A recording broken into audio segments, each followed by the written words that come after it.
sempre.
अभी pen ज्यादा रोज का पेन घर पे है अभी रोज के पेन एक ना भी लाइट भी पेन है क्या पेन आप लेना है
Hello.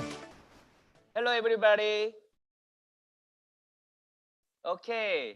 So now other participate is still join. So after 5 minutes, we will start. See you soon after 5 minutes.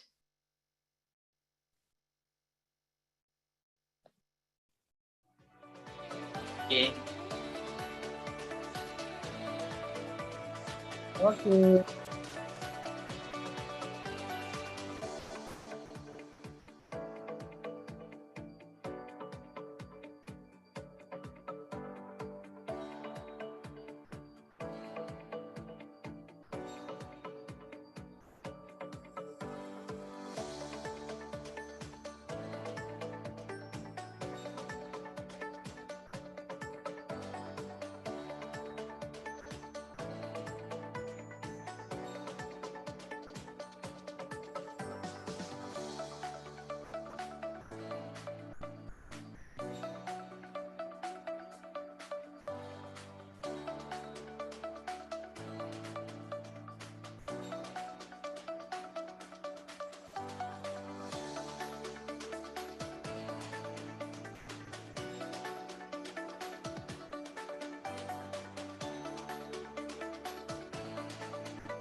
Without peace, we cannot do anything. Without peace, it is zero. So starting with the peace is the first step, and it will be the rolling call all through. And so the decade of action requires that countries come together, work together, iron out their differences, complement each other, and work towards a realization of SDGs. If we work together, it will be much easier to achieve SDGs.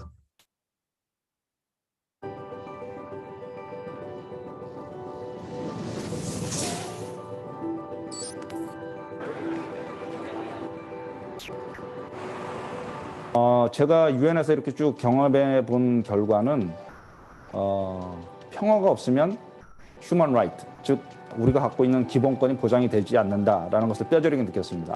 저는 평화라는 것은 마치 휴먼 라이트 측면에서 공기와 같다, 이렇게 표현할 수 있겠습니다. 우리가 통일하고 평화 문제를 이야기할 때 또 SDG만큼 이거를 좋게 분석하고 해석할 수 있는 틀이 또 없는 것 같아요. 전 세계 70% 이상이 청년들이고 그 청년들의 힘을 합쳐서 평화와 SDG를 함께 해결해야 한다고 생각합니다.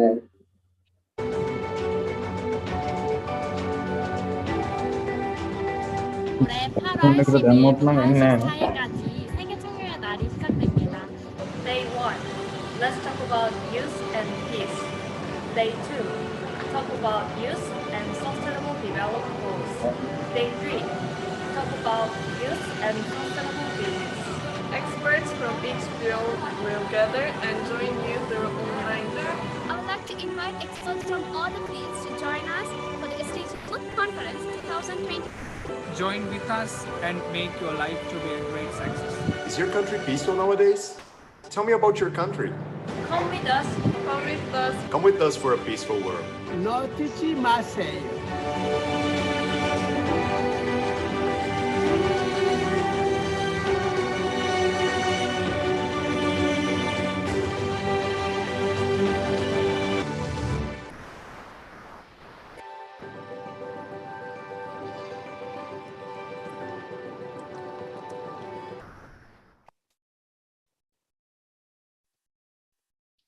Good morning, everyone. Hi, hello. Good morning. Good afternoon. Good morning from here to joining this great event. Good morning. Okay, first of all, I just start opening ceremony. Good morning. Last year, 2022, we held the first International Youth SDG Conference. 24 countries, the 553 young people gathered together, and then we discussed on SDGs. Title was, Let's Be Friends. At that time, we became a friend. This year, 73 countries, 1,026 young people applied. And then now we are here today. We are here together. The first day, we will discuss about the youth and peace. And the second day, we will discuss youth and SDGs. And last day, we will discuss about youth and sustainable business. The United Nations 2022 theme is Intergeneration Solidarity. Our function, our event, the theme is the time is now. Now, it is very important message. So from now, let's start International Youth Day 2022. The time is now. Thank you so much.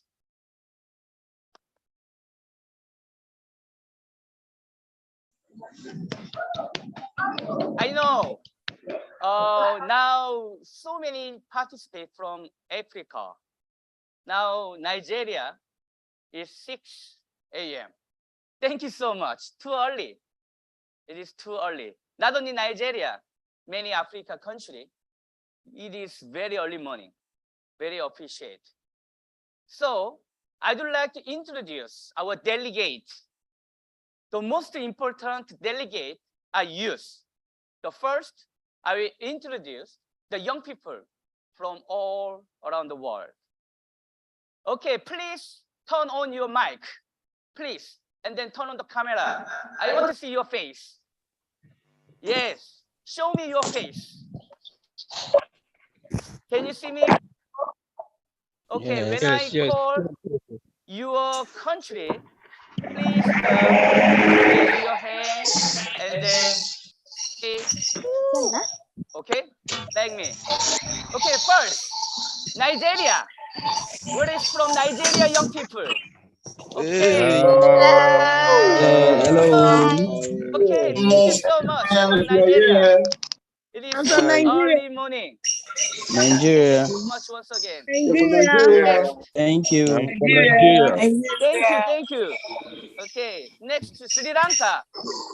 Yeah. Where is the Sri Lanka young people? Show me your face.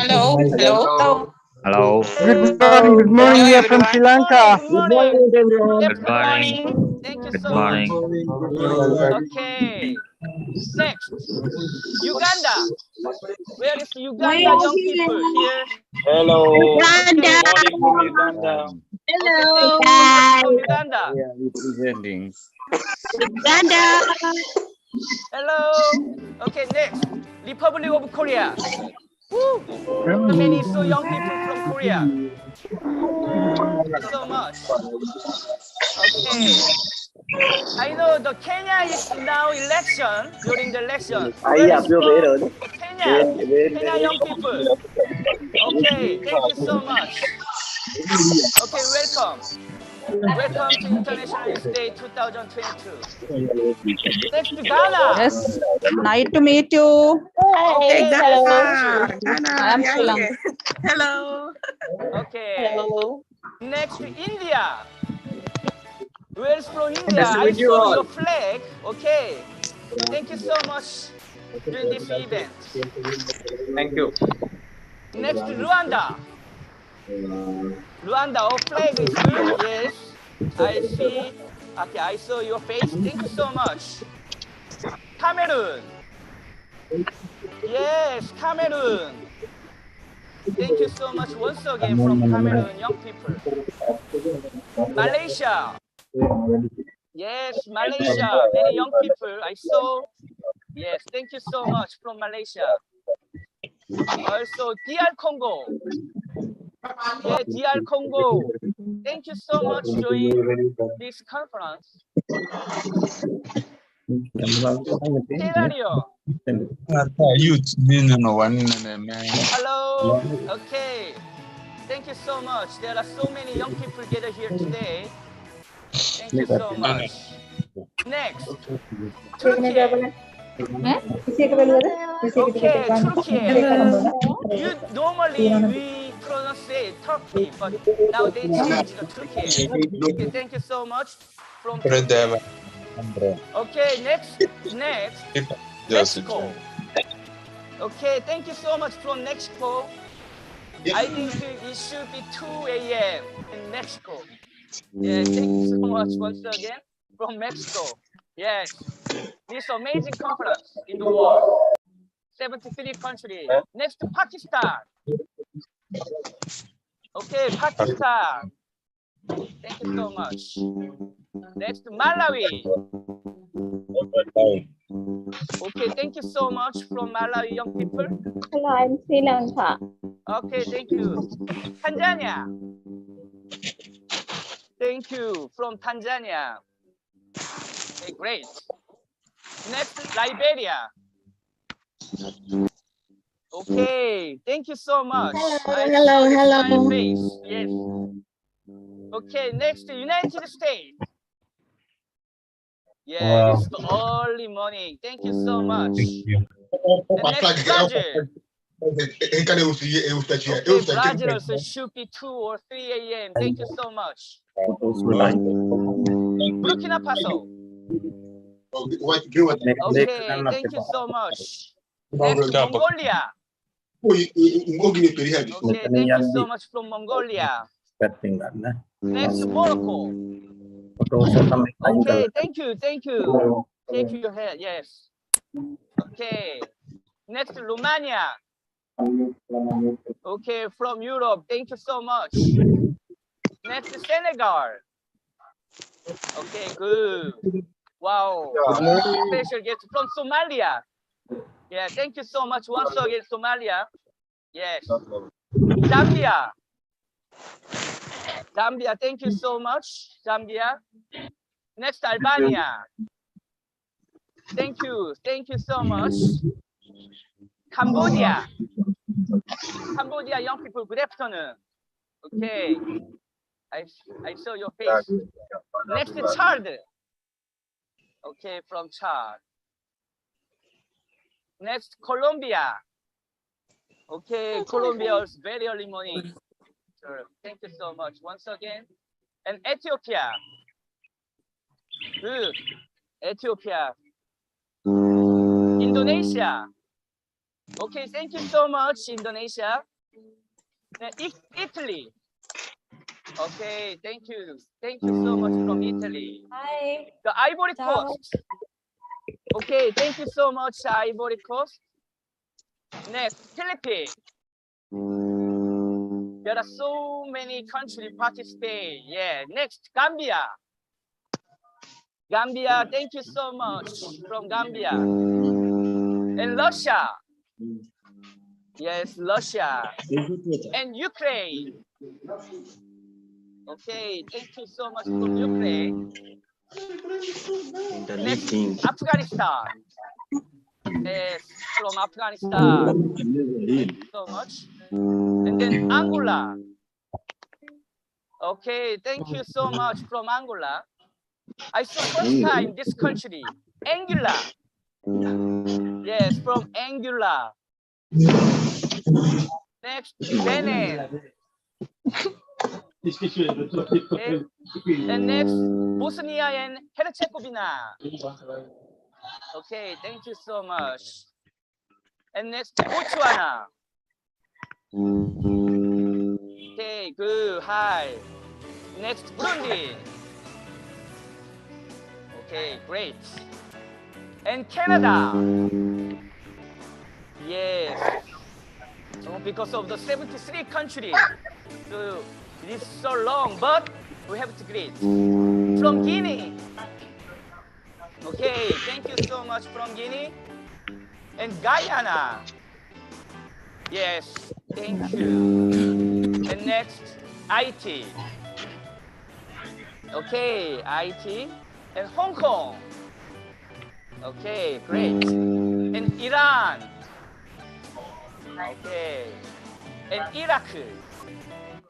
Okay, thank you so much from Iraq. Japan.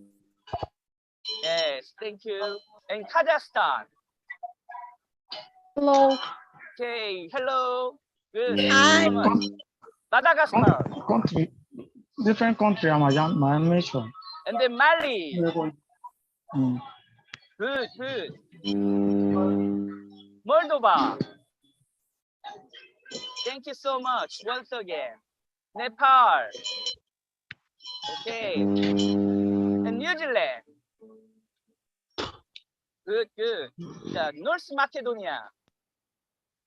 Hello. It's like Olympics. Hello, thank you so much. Okay, from Panama. Thank you so much from Panama. Next, Papua New Guinea. Thank you so much. And Lebanon. Okay. Almost, we are almost. The Singapore. Hello. Okay. The South Africa. The South Sudan. Okay. Thank you so much. And Spain. Okay. And then Sudan. Thailand. Thank you so much. And Turkmenistan. Okay. And United Kingdom. Thank you so much. And Uzbekistan. Okay, thank you so much. To each country we greeted. It's the 73 country, 126 young people. So I would like to introduce the VIP. First, the United Nations, the envoy on youth, the Miss Jatri, she sent a message. Thank you so much once again. And then the former Prime Minister of Japan, the Hatoyama, she sent also the greeting message. Thank you so much once again. And then the Minister of Sports and Youth of Sri Lanka, he is now in online. Please give a big clap. And next, the Permanent Secretary of the Youth and Sports of Nigeria. Please give a big clap to him. And then also physically visited this Seoul Kintex, especially the Korea Institute of Sports Science. So Yoon Shin Nam, President, please give a big clap. 다음 슬라이드 넘겨줄래? And next, from the Sports Institute of Sports Science. So please stand up all the colleagues and then see the camera and then please give a big clap. Thank you so much. Okay. This is long greeting and introduce. It's never happened. It is my first time. The long introduce. Okay, first of all, the United Nations, the Youth Envoy, she sent a greeting message. Please give a big clap to the Youth Envoy.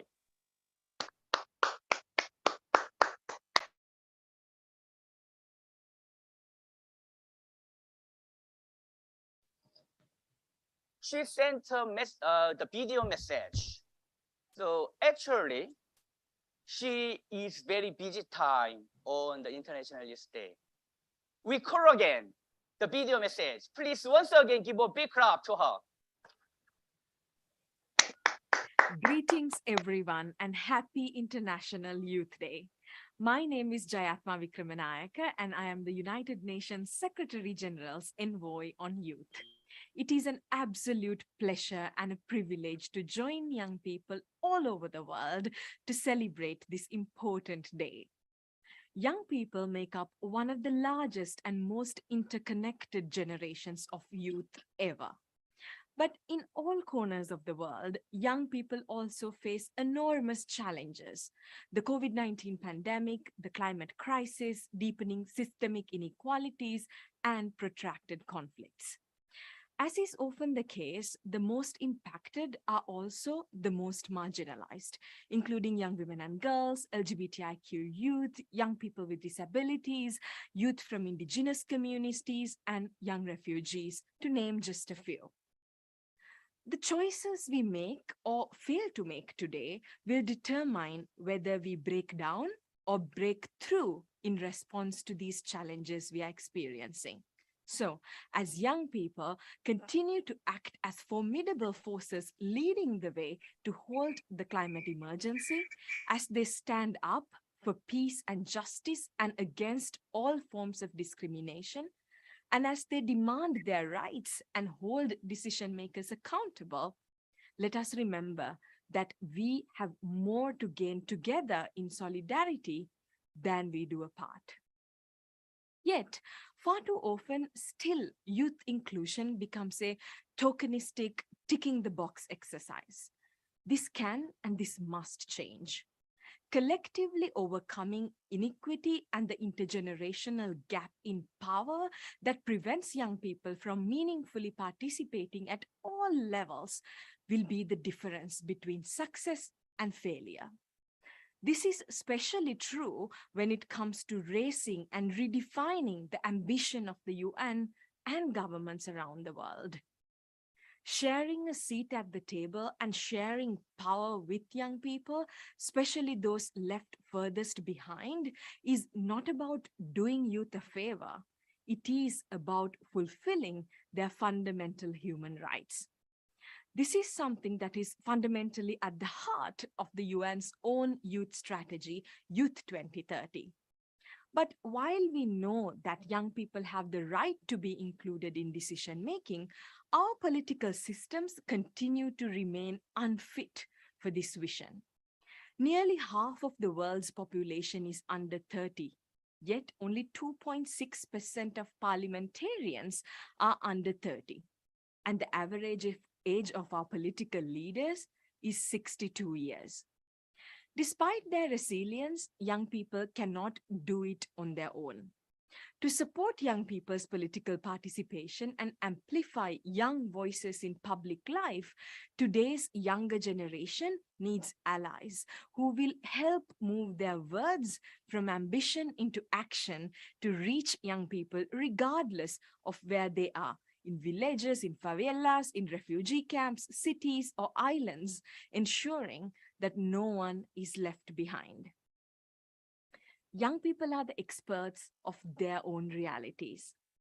They are making a difference in public life every day and in every region of the world by tackling issues that matter most to them and demonstrating innovation, resilience, resourcefulness, and leadership. It's simple, really. Youth are powerful advocates and the key for intergenerational collaboration and accountability towards a more just, sustainable, and equal world for all of us. Today and every day, I encourage young people everywhere to continue sharing how you have been making a positive change in your communities.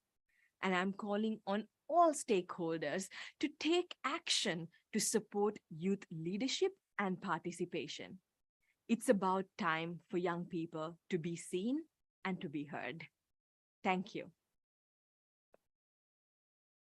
Okay, thank you so much from United Nations. Please give once again a big clap.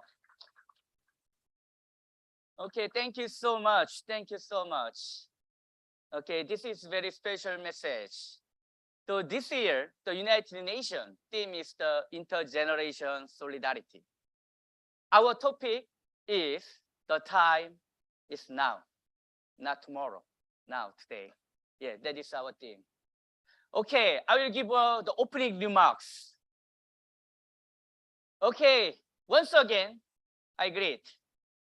Good morning and good afternoon, all the participants. My name is Ju-Young Kim, the founder of SDG Youth. Last year, I hold the SDG Youth hold the International Youth SDG Conference. At that time, the topic was let's be a friend. Because why we decide the topic like let's be a friend? When I used to work in United Nations, I participate many times the international conference. The many young people participate at that time and then discussed many issues on youth and then suggest many proposals to the political leader and then government leader. But sometimes it is not apply. It is not adjust the political, the regulation. It's very difficult. And then sometimes young people say the opinion. Sometimes so many the personal expert, they attack the young people, the ideology. So I thought, why young people, when they participate the international conference, just to listen and just to say opinion. I think at the time I thought that is not enough for young people. So I thought at the time, what is the problem? Why young people, many international forum and conference, they participate, but not adjust, not accepted to the government. So it is very difficult because the young people compare than other leaders have a lack of knowledge and a lack of experience. So that's why sometimes the young people say something, sometimes remove. So I thought in order to young people's voice, first of all, we have to change the frame. Normally, when I make a conference in United Nations, we just give a topic, political topic, and economic topic, and issue. But I would like to change the frame. I want to change the viewpoint of start. Normally, young people participate the forum. It is in terms of the country, in terms of the youth side, we have a frame. So sometimes when young people say something, it is include our country's benefit. But only young people can remove the benefit of country, benefit of political, benefit of society. So last year, I made a topic, let's be a friend. If we have a frame like national and political, it is very difficult to discuss each other.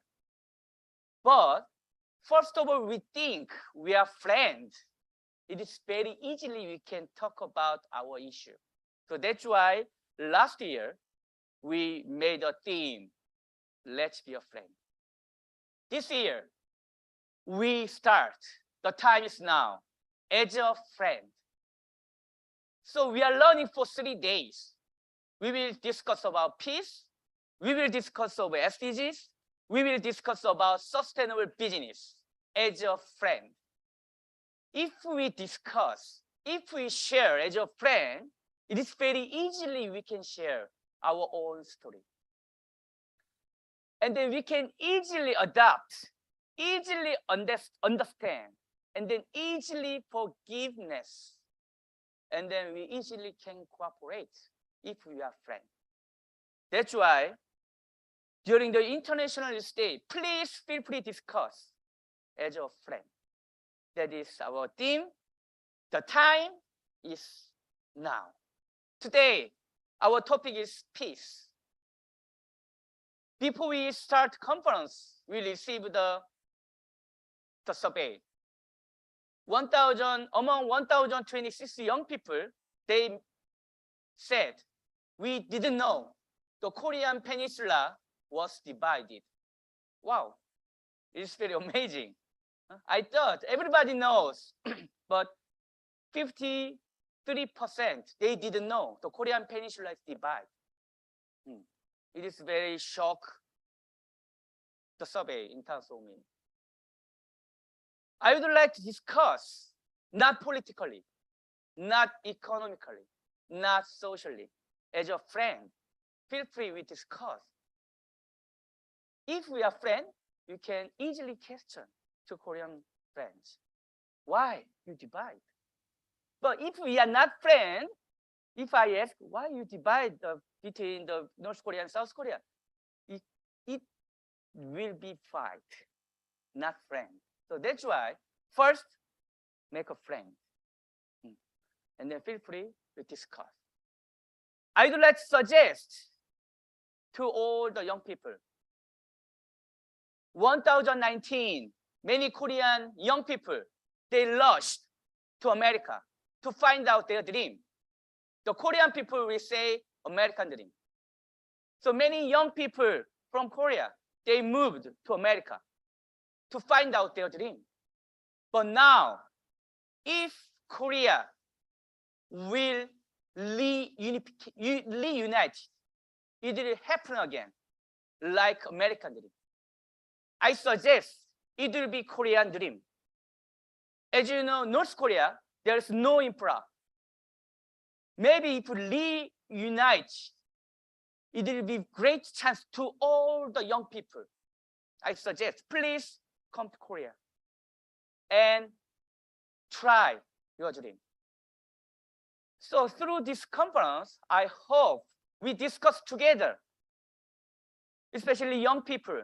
There are many problems in the world, especially job and the experience and training. There are many problems.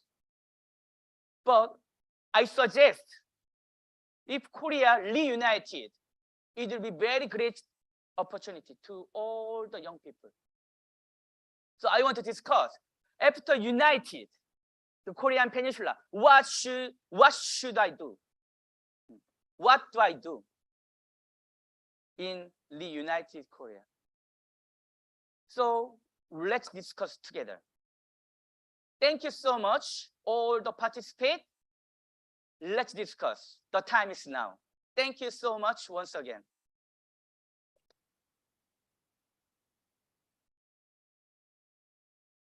Okay. Next, we invite some congratulatory address. He is the youngest participant among all the participants. I would like to invite the former Prime Minister of Japan, the Yukio Hatoyama. Please give a big clap.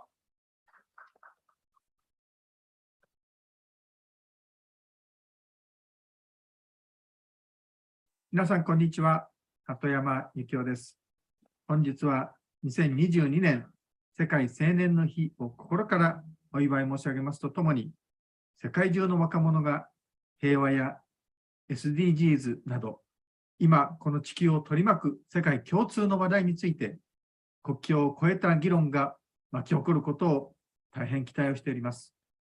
1970年代、将来の地球環境や人口爆発問題などについて先駆的な警鐘を鳴らしたローマクラブの創設者ペッチェイ氏は1984年3月、紀元2000年までもはや6000日足らずとなりましたという文章で始まる未完の文章を残して亡くなられました。彼はその時残した行動指針の中で5つのミッションを挙げています。それは1、飢えに苦しむ人々や難民をなくし、すべての人々に適切な住まいが用意されること、すなわち人類の定住。2、自然環境を少なくとも今のまま保持すること、すなわち自然保護。3、政治や経済をはじめとするさまざまな社会システムを人間の管理が可能なものにすること、すなわち組織の管理。4、人間の内にある素晴らしい能力を開発すること、すなわち人間の開発。5、核も含めて暴力に依存しない社会を実現すること、すなわち非暴力社会で、これら5つの問題群は相互に深くつながっています。しかし、その中でも根幹をなすものはやはり人間の開発イコール人間の内にある素晴らしい能力を開発することだと私は思います。またこれらは政治家をはじめとするリーダーが指示して進むことではなく、一人一人が大きく意識し行動すべき規範です。同時に若い皆さんの理解と行動が大きく影響することで、我々は英知を結集して何をどうすればこの5つの使命が果たせるのか、若い皆さんにどうやって託すのかに取り組んできたはずでした。現在、若い皆さんも積極的に取り組んでおられる MDGs の後継としての国際目標である SDGs の根本的な概念は、すべてこのペッチェイ氏の行動指針に含まれていると思います。ペッチェイ氏が亡くなられた後、もう21世紀に入りました。亡くなられてからおよそ40年が経過いたしましたが、人類はどこまでこの行動指針を理解し、行動してきたのでしょうか。答えは残念ながらノーです。言い訳は様々あっても、現状はもっと厳しい行動指針を作成しなければ、人類は生き残れず、地球は持続不可能に陥るかもしれない状況にまで追い込まれてしまっています。若い皆さんにとって、インターネットは生まれた時から当たり前のように存在していると思いますし、日常生活に欠くことのできない存在だと思います。このような IT、つまり科学技術の進歩は、人間が謙虚に賢く使えれば、人類の発展、地球の持続可能性に大きく寄与できると思いますが、戦争目的に転化されるようなことが公然と行われ続けるようであれば、対処のしようのない暗黒の未来が空全体を覆うことになるでしょう。世界の平和や地球というコマを安定的に回転させ、持続可能な状況に維持するにはどうすべきか、私の憂いが比喩に過ぎないように、ぜひ若い皆さんの活発な議論とご活躍をお祈り、期待をして、私のメッセージといたします。ありがとうございます。Okay, thank you so much. I saw the youngest participate from Japan. Thank you so much. Once again, give a big clap to former Prime Minister.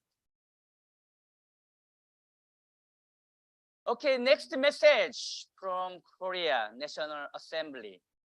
Okay, I invite the Tae-ho Kim, the Member of Parliament.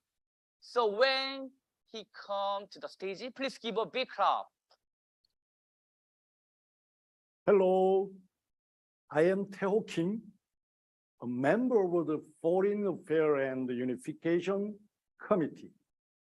First of all, I would like to thank the 1,000 young people all around the world for participating in this conference. And I also express my sincere gratitude to former Prime Minister of Japan, Yukio Hatoyama, Uganda Youth Minister, Sara Nairabashi, Kenya Health Minister, Mersimukui Mwangai, Kenya Ambassador to Korea, Amanda Ominji, Director of Korea Institute of Sports Science, Yoon Shin-nam, speakers from the UN organization and the World Bank, and many VIPs for attending this event. Thank you very much for inviting me to International Youth Day 2022. I sympathize with the voice of young people who are actively promoting international cooperation for peace, diplomacy, and security. I believe that this conference will make the international community take a step closer to safe and better future. Also, if the voice of 5.6 billion young people around the world come together through this sustainable conference, I strongly believe that there will be no more bloodshed, strife, and conflict. The soon world peace can be achieved. I heard that a conference was held under the theme of Let's Friend in 2021. This year, Dutch Friend will gather and talk about the theme of now is the time for young people to move. In addition, I think it is very encouraging for young people to gather at International Youth Day 2022 to discuss unification and world peace on the Korean Peninsula. We are a world only divided countries.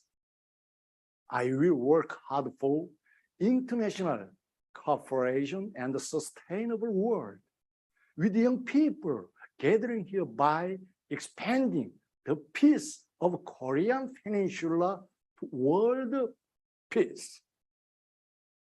As a member of Foreign Affairs and Unification Community, I will make my organization help young people when they try to change the world.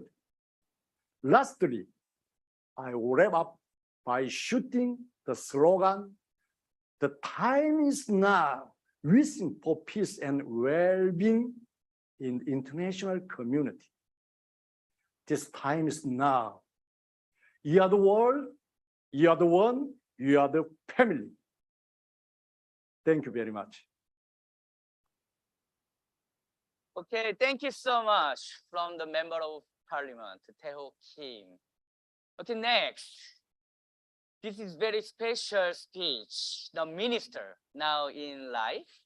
So he is the Minister of Sports and Youth of Sri Lanka. I'd like the minister, first I invite the Director General of SDG Sri Lanka. He will invite the minister.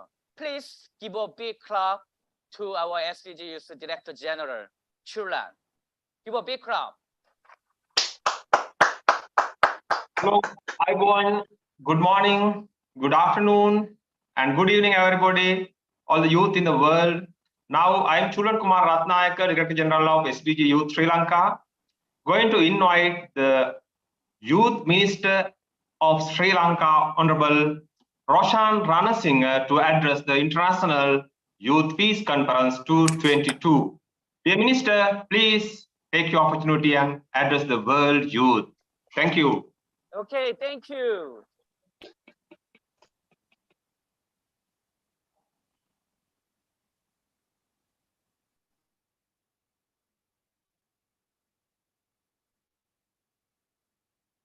Minister, maybe I think he's here, but there are so many young people here.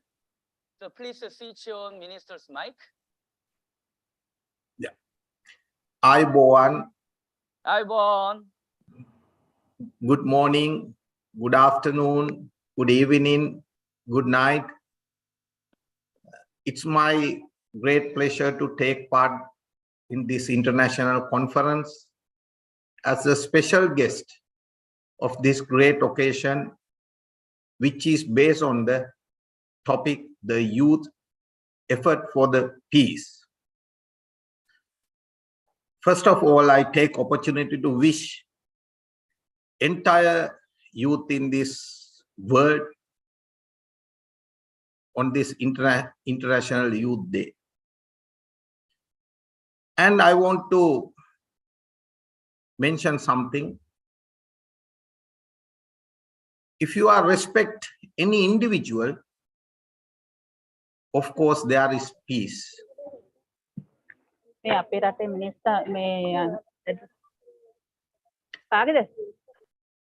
Actually, it is very necessary to empower the youth with education, language, culture, technical and vocational domain, and entrepreneurship.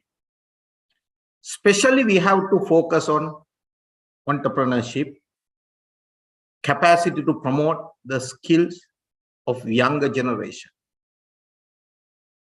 The theme of this conference is highly important,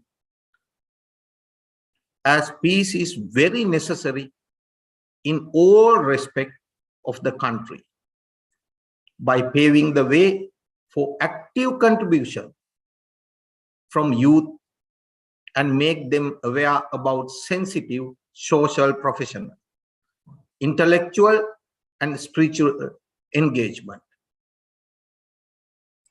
I do immensely appreciate invite taken by Mr. Chulan Kumar Ratnayaka, our friend, the Director General of Sri Lanka, and country representative, Mr. Vijay Kumar, and the founder of SDG Youth International, Mr. Jo Yong Kim.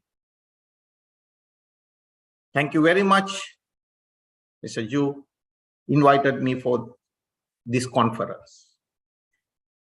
I would like to inform the international community that we have also made several pathways with fullest wishes from His Excellency President Ranil Wickremesinghe to promote and make aware young people by creating youth corps for green climate, because we have to work hard to protect this world. That is why we are going to introduce Youth Green Climate Corps. This corps is going to be definitely involved for peace.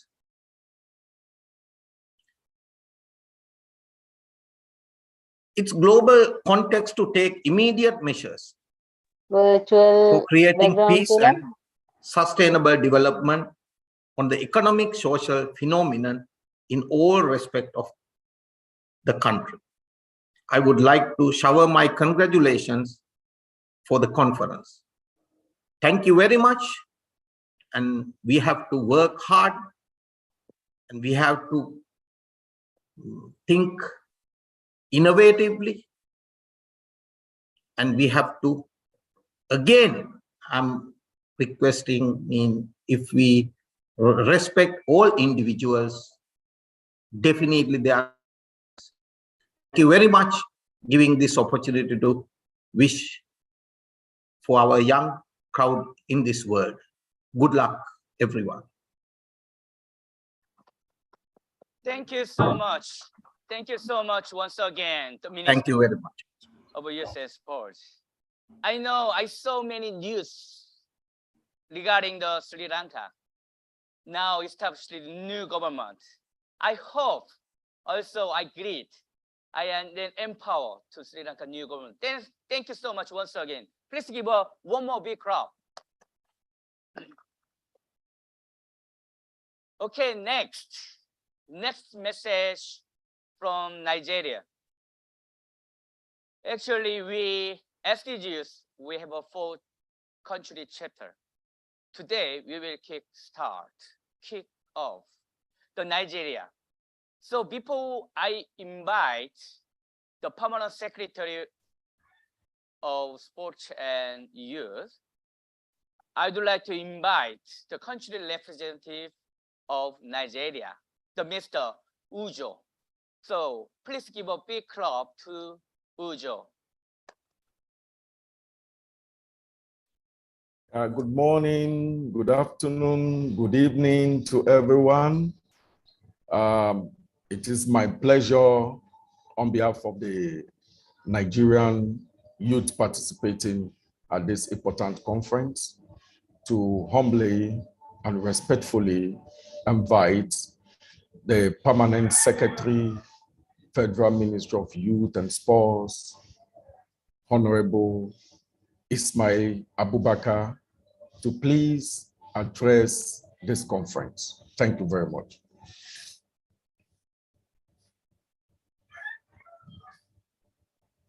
I want to congratulate young people all over the globe as they celebrate the 2022 International Youth Day with the theme Intergenerational Solidarity. The theme is apt as the world makes effort to recover from the impact of the COVID-19 pandemic. Promoting intergenerational synergy between generations is necessary to ensure full inclusion and participation of young people to sustain the recovery process. As we stage a comeback from 2 years of the COVID-19 pandemic, it is important to recognize the role young people have been playing and can still play in the process. I want to use this opportunity to implore young people all over the world that they are the resources the world can rely on for sustainable development. You have the power to change the world through your creativity, innovation, persistence, and tenacity. We salute your achievements in the sports sector, especially as you utilize the sports platform to break xenophobia, racial and intergenerational barriers, and build a better society where each and everyone has equal opportunity, irrespective of the color of their skin, social, cultural, and religious background. We celebrate your positive contributions to the socio-economic development of our society. I therefore want to implore you that we will continue to provide the enabling environment for young people to realize their full potentials. We are also very excited that today's celebration will be used to unveil the SDG Youth Nigeria office and flag off its achievements, activities. I want to sincerely thank those who worked behind the clock to make this dream a reality, especially Mr. Yi King, Chairperson SGB Youth International, for your commitment to youth development globally. On this note, ladies and gentlemen, I wish you all happy 2022 International Youth Day celebration. Thank you and God bless. Okay, thank you so much once again from Nigeria. Okay, next, to physically visit our venue from the Korea Sports Promotion Foundations, the Korea Institute of Sports Science, the President Yoon-shin Nam. Please give a big clap. Hello, everyone. I'm Yoon-shin Nam, President of Korea Institute of Sports Science. 안녕하세요, 여러분. 반갑습니다. 한국스포츠정책과학원 원장 남윤신입니다. 먼저 2022년 국제 청년의 날을 진심으로 축하드리고 The time is now 라는 아주 시적절한 주제로 오늘 이렇게 행사를 하게 된 외교부와 사단법인 SDG 유스의 진심으로 축하 말씀을 전합니다. 저희 한국스포츠정책과학원은 지난 10년간 스포츠 활동을 통한 청소년의 육성이라는 주제로 유네스코 속자기관으로 전 세계 청소년과 청년들의 스포츠 활동을 통한 평화와 발전을 위해 다양한 연구와 사업을 펼쳐왔습니다. 앞으로도 SDG 유스와 더욱 긴밀한 협력을 통해서 스포츠를 통한 글로벌 청소년과 청년의 건강과 행복의 삶 그리고 발전을 작은 힘이나마 저희 키스가 보태겠습니다. 아무쪼록 오늘 이 시간 이후 여러분과 우리 키스가 함께 더 자주 만나는 기회가 많아질 것으로 기대합니다. 글로벌 전 세계 곳곳에 있는 여러분, 청년 여러분 다시 한번 축하와 응원을 보내드립니다. The world best performance, the world best sport for youth. Thank you. 감사합니다. Thank you so much once again. Thank you so much. Especially the organization name is KISS. It is very interesting name. That is very simply we can memorize. Please memorize KISS. Okay, thank you so much. Okay, next speaker is the youth. This is the International Youth Day. So he's organized 120 university in Korea, and then he's learning the youth activity. I would like to invite the president, the youth from Tae-yoon Kim. Please give a big hand to him. 안녕하십니까. 비영리 청년단체 청춘포럼을 운영하고 있는 청춘포럼 대표 김태윤입니다. 저희 단체는 대한민국의 청년 문제를 해결하고자 출범하였습니다. 청년들의 문화, 복지, 권리 등의 카테고리를 편성하여 프로그램을 기획하고 집행하고 있습니다. 저는 90년생으로 올해 32살이 되었는데요. 한국에서 나고 자란 저는 어렸을 때부터 각국의 친구들과 소통하고 연결될 수 있는 지구촌, 글로벌 세대라는 교육을 받으면서 살아왔습니다. 실제로 다양한 나라에 제 친구들이 있는 것은 아니지만 마음만 먹으면 어느 나라든 여행 갈 수 있고 친구를 사귈 수 있는 세계에 살고 있다고 믿고 있습니다. 그렇게 언제든 하나로 엮일 수 있는 우리들은 항상 친구가 될 수 있는 요건을 가지고 있는 것입니다. 이 점이 제가 감히 오늘 기조발언을 사는 데 용기를 준 대목이었습니다. 우리는 모두 친구가 될 수 있다는 사실 말입니다. 그래서 오늘 편한 마음으로 예비 친구들에게 이야기하려고 합니다. 꺼내서 다들 알고 있지만 강조해서 이야기하면 부족함이 없을 만큼 중요한 이야기를요. 한국에는 청년 문제가 심각합니다. 학교에서는 무한경쟁 시스템에서 비교당하고 서로를 짓밟습니다. 취업시장에서도 마찬가지죠. 우리나라는 사상 최대 취업난을 겪고 있습니다. 또한 부동산의 법이 너무 껴서 청년들은 집을 살 엄두를 못 내고 있습니다. 그러니 결혼도 미루게 되죠. 그러다 보니 출산율 역시 떨어졌고 더 적은 미래 세대인 우리가 더 많은 수의 과거 세대인 어르신들을 경제적으로 책임져야 하는 기형적인 인구 구조에 처해졌습니다. 이 문제는 우리만이 겪는 문제가 아니겠죠. 나라마다 각자 차이는 있겠지만 그래서 결국 먹고 사는 문제를 해결하는 것이 우리 청년 세대에게 처해진 반복되는 미션이 아닌가 싶습니다. 나아가 인류는 지금 중차대한 위기에 처해 있습니다. 아직 끝나지 않은 코로나로 인해서 고통받는 국민들이 있는가 하면 러시아와 우크라이나의 전쟁으로 그 나라의 많은 국민들이 고통받고 있습니다. 거기다 이상기후로 인해서 우리가 사는 생태계에도 문제가 생기기 시작했습니다. 그 와중에 고무적인 점은 우리가 4차 산업혁명 시대에 발돋움한 세대라는 것. 앞으로 우리가 살아갈 세상에는 혁명이라고 부를 만큼 많은 변화가 일어날 것이라는 점을 미뤄볼 때 지금부터 우리의 행동이 얼마나 중요한지는 여러분도 저도 알고 있을 것입니다. 기성세대가 만들어 놓은 틀은 구시대적 구조일 수밖에 없습니다. 그렇기에 변화하는 사회에 꼭 맞는 구조일 수가 없겠죠. 따라서 어른들의 답이 정답일 수만은 없습니다. 이제 세계의 경제, 정치, 그리고 사회를 이끄는 것은 우리 세대가 되어야 합니다. 그렇기에 우리에게는 선한 리더십을 가진 청년 리더들이 필요합니다. 이들이 모여 세대가 지나도 청년들이 지속적으로 자립할 수 있는 사회 구조를 짜야 합니다. 청년 문제가 재발하지 않을 수 있도록 말이죠. 그리고 앞으로 우리 후대가 잘 살 수 있는 지구 생태계를 조성하기 위해 힘써야 합니다. 기후 문제로 당면한 현 문제들은 이제 시작이라고 할 만큼 작은 수준의 위협일 것입니다. 친구들, 우리는 정말 정신 똑바로 차리고 연대해야 합니다. 평화로운 지구, 평화로운 삶을 영위할 인류를 위해서 말입니다. 저희 단체 슬로건은 청춘이 청춘을 위하여입니다. 우리가 연대하여 세상을 바꿀 수 있을 것이라는 믿음으로 만든 문구입니다.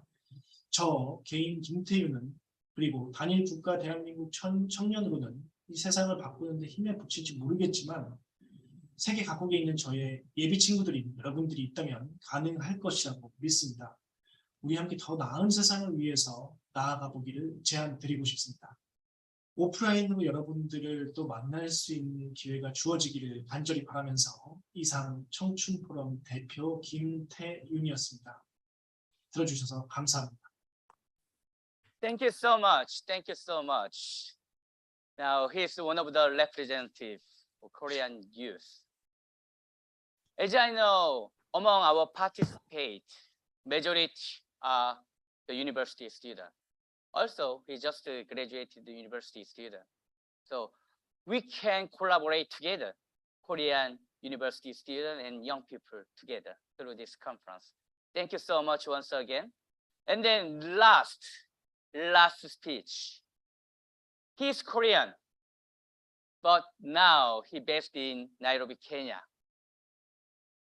So I think he just, as a youth, give a last congratulatory address. His name is Danny Kim. Please give a big hand to Danny Kim.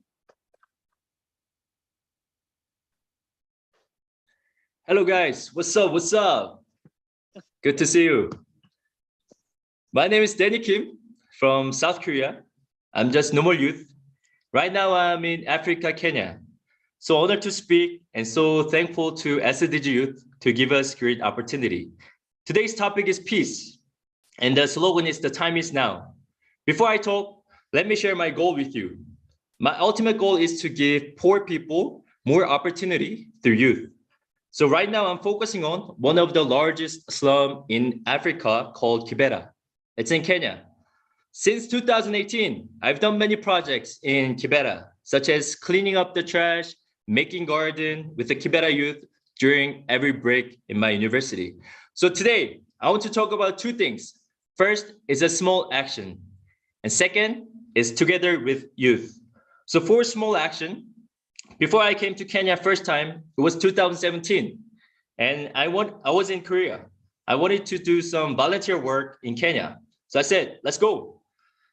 In order to go, I need money. So I said, let's work. And then I worked like 7 days in a week. I got a donation from my friends. Hey, I'm doing a great things in Kenya. Please support me. And I got a scholarship from my school, and I asked company to support me.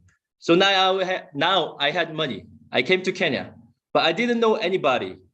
So I just went to university. Hey, I'm from Korea. Let's do some good work. And I went to Kibera. Hey, I'm from Korea. Let's do some great work. So I gathered people, we did projects. So what I want to say is I only did the small action in every step, in every process. However, these small actions got bigger. This small action made me come to Kenya continuously during every break in my university. This small action made me live in Kenya right now. This small action gave me life goal.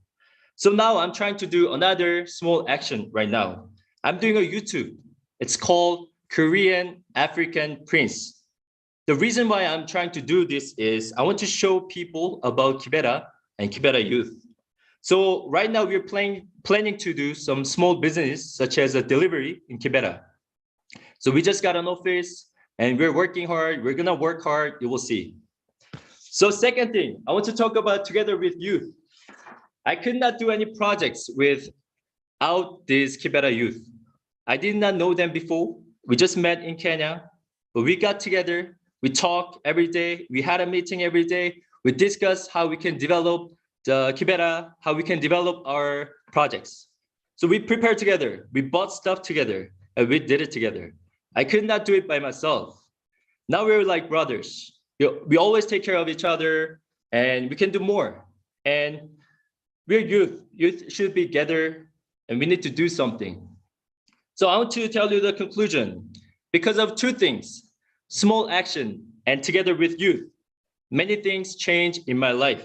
I'm in Kenya, and still I continue to try achieve my goal. To be honest, sometimes I fail, I get lazy, but I need to get up and go. So one thing I want to promise with you guys, I will never, never, never lose my goal. So come join. I know money is important, our living is important, but sometimes, often, let's think about others, let's work for others who are suffering. Then we can have peace. We're young, we can do anything. Let's do something, guys. Thank you. Thank you so much, my friend, Danny Kim. Now he's living in Kenya now. And then after this conference, if any Kenyan want his contact number, I will send it. So please call him and then be a friend. Thank you so much once again, Danny Kim. Okay, we finish all the speech. Usually the young people don't like speech, right? Like me. But this is very important ceremony and then function. Okay, we remain two important ceremony. One ceremony, we kick off Nigeria new chapter. And then second thing, signing ceremony with the Korea Institute of Sports Science. So first of all, I would like to introduce the SDG Youth Nigeria country representative, because among 1,026 young people, around 404 young people from Nigeria. So I would like to invite Mr. Ujo. So I want she say something for the world. Okay, please give a big clap to Yujo. Thank you, Mr. Kim. All protocols duly and rightly observed. On behalf of the government and people of the Federal Republic of Nigeria, particularly the Nigerian youth, I wish to express my gratitude to the Executive Director of the SDG Youth International, who has shown us love and have taken us as his brother and not as a boss ever since I first had my encounter with him.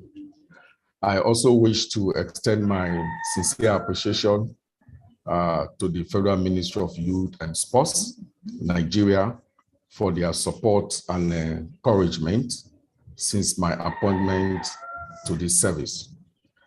The Sustainable Development Goals, SDG, has been at the front burner of global discourse since 2015, when it was adopted at the United Nations by heads of government. The world have acknowledged the importance of ensuring that the 17 goals, as well as the 169 targets, are met and within a specific time frame. The role of youth in achieving the SDG is very, very important and cannot be overemphasized. And to achieve the SDG in this decade of action and to overcome major global challenges such as poverty, inequality, environment, climate change, and conflict, there is need for transformative change, beginning from us as individuals. Our thinking, our actions and commitment to our cities, community, settlements and environment, the climate and biodiversity, and to the peace has to be taken very seriously. I wish to align with the theme of this year International Youth Day, intergenerational solidarity, creating a world for all ages, and the theme of the SDG Youth, which is the time is now. On this note, I call on the youth all over the world to take over the driver's seat of the SDG with the commitment and passion for which they are known for, and furthermore, to promote peace and to sustain their environment. I wish us fruitful and impactful deliberation during this 3 days conference. Thank you, and God bless every one of us. Okay, thank you so much, Mr. Yujo. So far, the SDG youth have 4 chapters: Kenya, Uganda, Sri Lanka, and Nigeria. And then also with 7 regional peace, we do our membership. Thank you so much, all Nigerian participate and all the participate. Next, wow, we have a big ceremony. We are preparing.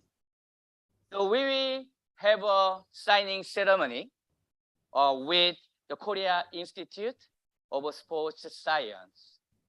So we have 3 purposes of the MOU. The first, the international conference and cooperation on sports content development. The second thing, and sports activity and education with the elementary, middle, and high and university students. The last one, the development and cooperation on international ODA project through sports. There are 3 the purpose of MOU. I would like to invite Yunshin Nam. Please give a big clap when she comes to the stage.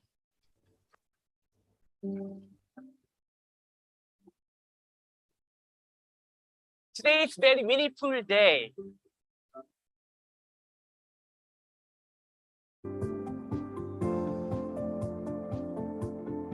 Please give a big clap.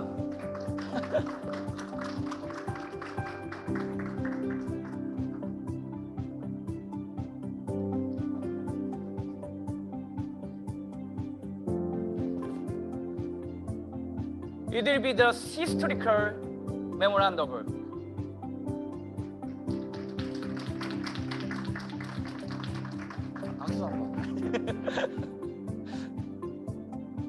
And then one more, in front of all the young people, please change the screen.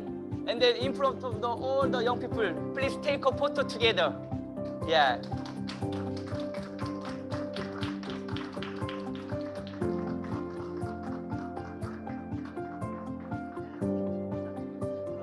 그리고 한번 다 같이 한번 찍으시죠. I think this MOU will be go to your country, maybe after 1 year, 2 years, who knows?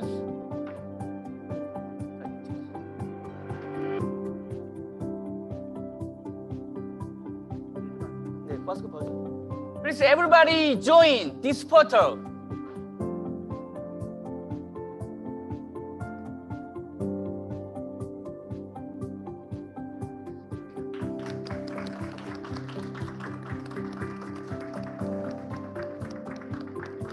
Okay, thank you so much, all the participate. Now, we ready to close the opening ceremony. Before close, I would like to announcement. Actually, after this, the opening ceremony, we prepare the plenary session. We prepare 10 groups also, and then also the group discussion. It is very important time, each your time. And then take a break for 15 minutes. And then, now what time is it now? 3 to 3. Maybe we will see after 15 minutes. Okay, see you again after 15 minutes. Take a break. Oh, sorry, before close.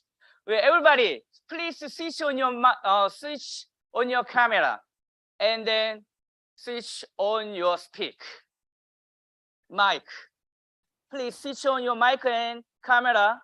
Everybody, ready to take a photo together. Can you see? Okay, everybody switch on your camera. Okay, that's good. Yes. Hi. Okay. Okay, let's take a group. Okay. Like me. Switch on your camera. Hello, everyone. Okay, I will count 3, 2, 1. Because so many people, we have to capture all the data. Okay, 3, 2, 1. from Uganda. Okay. Hello everyone from Madagascar. Once more. 3, Uganda. okay. Hello, everyone. I'm from Ah, 3, 2, 1. Okay, thank you so much. So after 15 minutes.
Without peace, we cannot do anything.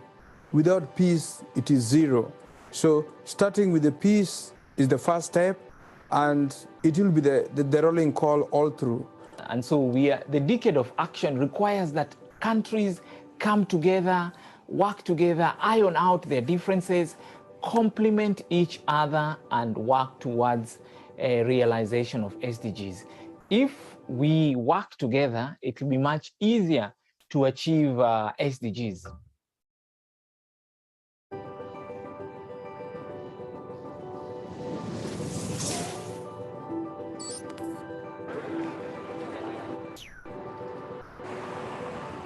제가 유엔에서 이렇게 쭉 경험해 본 결과는 평화가 없으면 휴먼 라이트, 즉 우리가 갖고 있는 기본권이 보장이 되지 않는다라는 것을 뼈저리게 느꼈습니다. 저는 평화라는 것은 마치 휴먼 라이트 측면에서 공기와 같다, 이렇게 표현할 수 있겠습니다. 우리가 통일하고 평화 문제를 이야기할 때 또 SDG만큼 이거를 좋게 분석하고 해석할 수 있는 틀이 또 없는 것 같아요. 전 세계 70% 이상이 청년들이고 그 청년들이 힘을 합쳐서 평화와 SDG를 함께 해결해야 한다고 생각합니다.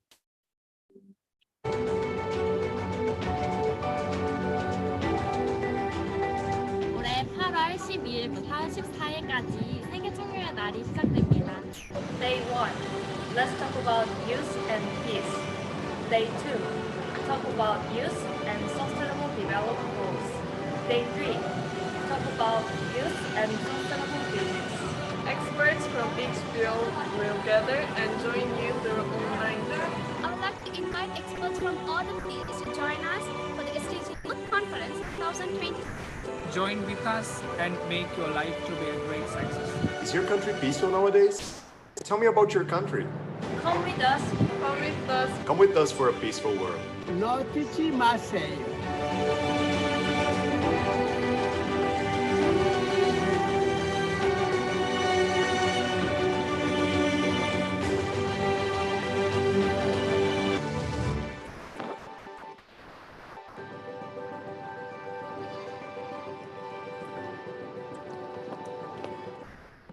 괜찮아.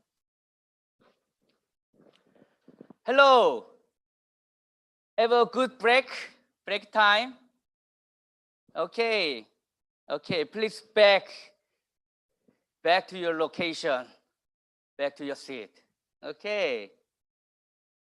Thank you so much. Thank you so much. Early morning. Okay, let's start the plenary session. I invited very great person, great people. So we prepare the 4 delegates. The first, he is my friend. He used to work United Nations, the peacekeeping project for 2 years. And then he used to work United Nations for 5 years. He knows very well about the peace of United Nations. I would like to invite keynote speakers. His name is Jin-Ung Kim. He will give a great message to you. Please give a big clap to Jin-Ung Kim.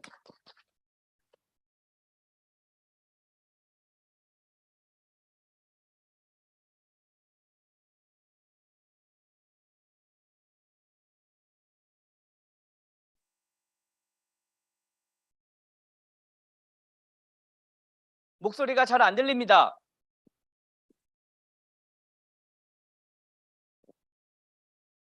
괜찮습니다. Live, each live. So sometimes have a mistake.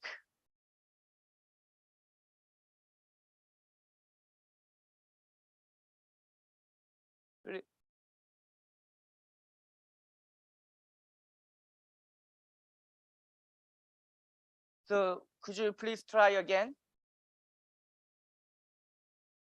Oh, I cannot hear you.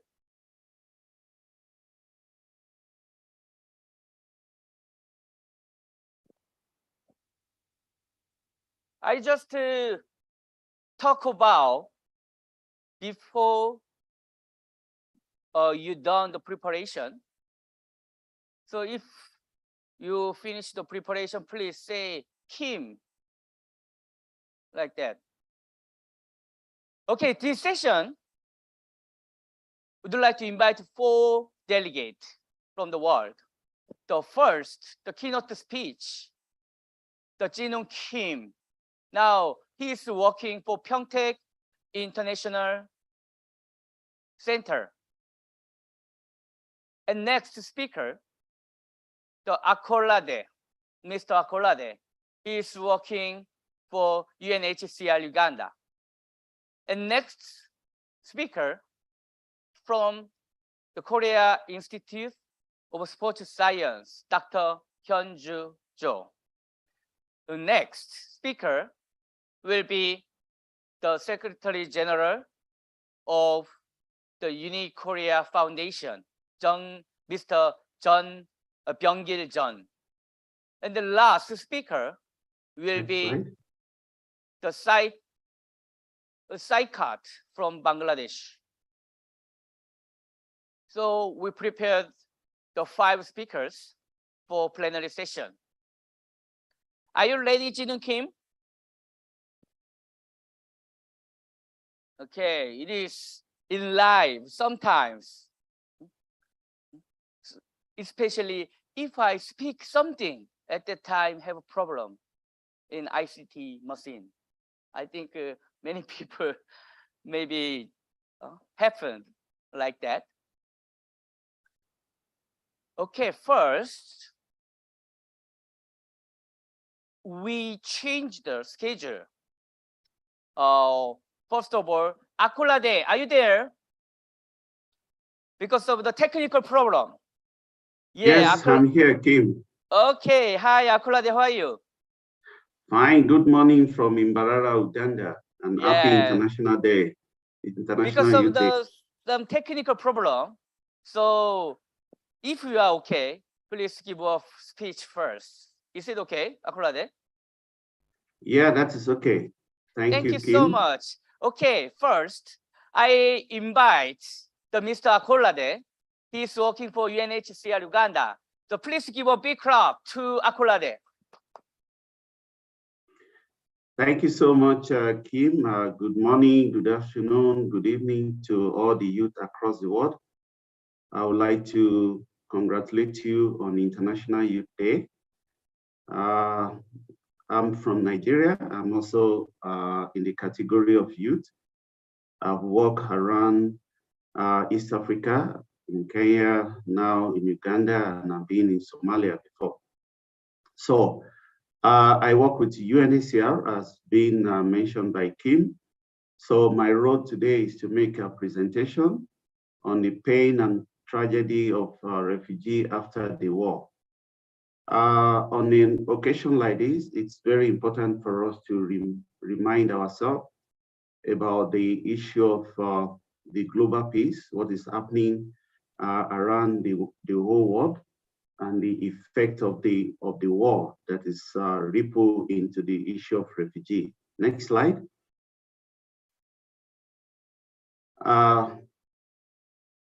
Next slide, please.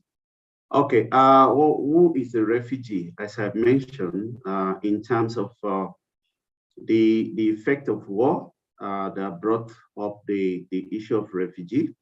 If you look at the international convention, that 1951 convention, Article 128, which defines a refugee as any person who owns to a well-founded fear of being persecuted for reasons of race, religion, nationality, membership of a particular social group, or political opinion is outside the country of their nationality and is unable or owing to such fear is unwilling to avail themselves of the protection of that country. So several countries, continents have also come up with different conventions to come up with the definition of who is a refugee. So under international law and UNHCR mandate, refugees are persons outside their country of origin who are in the need of international protection because of persecution, because of war. So as of today, UNHCR have recorded over 100 million people who have been forced to leave their home because of violence and persecution and war.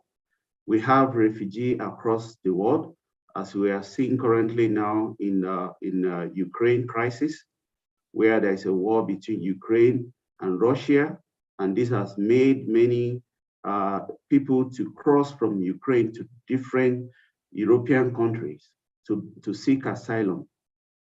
And if you see this effect, it's mostly children and women that always bear the consequences of war. When they move from their country because of persecution to another country where they become a refugee, they have quite a lot of effect on their life, on their livelihood.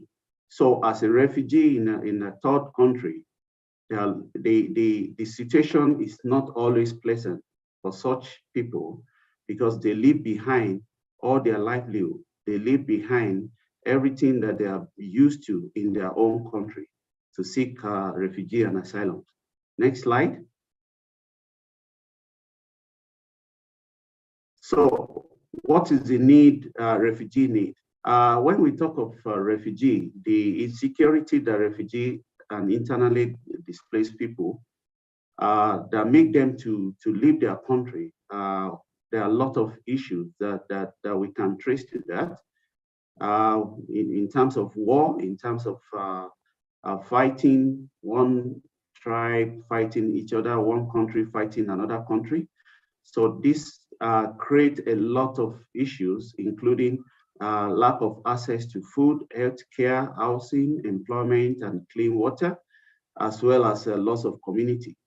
What is the basic need for a refugee whenever they leave their country? A refugee that moves to the third country definitely we require to have clean water. They will need to have shelter. They will need to have healthcare, clothing, education, even livelihood. As UNHCR, which is the global mandate organization, all these areas of need is what UNHCR is providing for the refugee that have moved to the next country, escaping war in their country.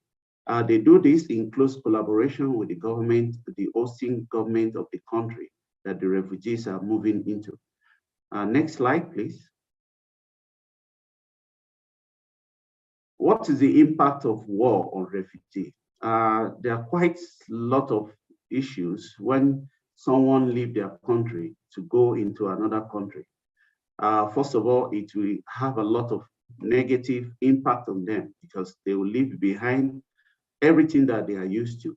One of it is social impact.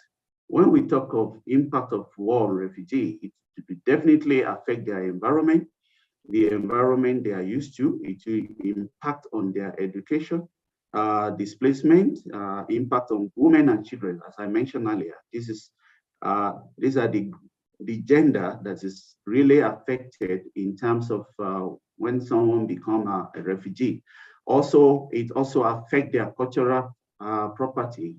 Look at the case of Syria, where most of the artifacts that some of us have read in the Bible and Quran have been looted. So the impact of war and refugee affected the social impact. It also affects the economic impact of a refugee seeking asylum in the third country, leaving their country in the destruction of infrastructure. It has affected their livelihood, economic growth. It also bring on board inflation, not only to their own country, but also to the country around that region. We also take an example of MENA region, where we have quite a number of fighting ongoing in Yemen and Syria, which is affecting the MENA region. And this has brought a lot of inflation across the area. Also, it affects the impact of war on refugee also have a political effect on the government structure. Whenever there is war that brings more refugee out of their country, the effect on the government structure is always visible. Rising in armed conflict, this has been globally being experienced in the past, currently, and then this always bring on board a peace and resolution structure, which at times does not provide an answer on time to activities to reduce the impact of war on refugee. Next slide. So how do we resolve a refugee problem? I categorize the resolve of refugee problem, most especially for the refugees who are outside their country, who are in the camp, trying to survive the impact of refugee. One of it is, there are three ways to resolve this when a refugee is in a third country. One is a voluntary repatriation. Under UNHCR policy, there's what we call voluntary repatriation, which is the free and informed return of refugee to their country of origin in safety and dignity. This can be done through the support by UNHCR in terms of providing the necessary basic need that the refugee will need when they are returning back to their country, when there is a sign of peace that has been recorded in those countries. Then we also have what we call resettlement. Resettlement is the selection and transfer of refugee from a state in which they have sought treaty protection to a third state.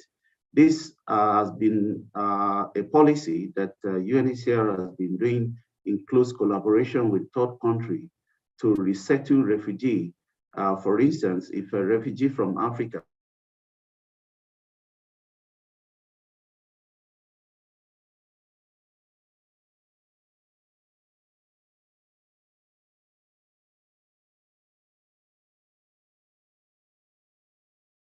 this one is especially internationally, the Uganda, the internet networking is a little bit not settled. So maybe he reconnected again. We try. I think she came back. Akulade, can you hear me? Okay. We just before he come back, I just say, especially the UNHCR, we are collaborating with SDG youth. We are doing the project, the sanitary pants project in Uganda settlement project. So we are doing with the UNHCR Uganda. And then also we are trying one more project. As you know, we invited the sports science, Korea Institute of Sports Science. We are now developing staging. So as you know, 2024 Paris Olympic, the esports, there is a gold medal.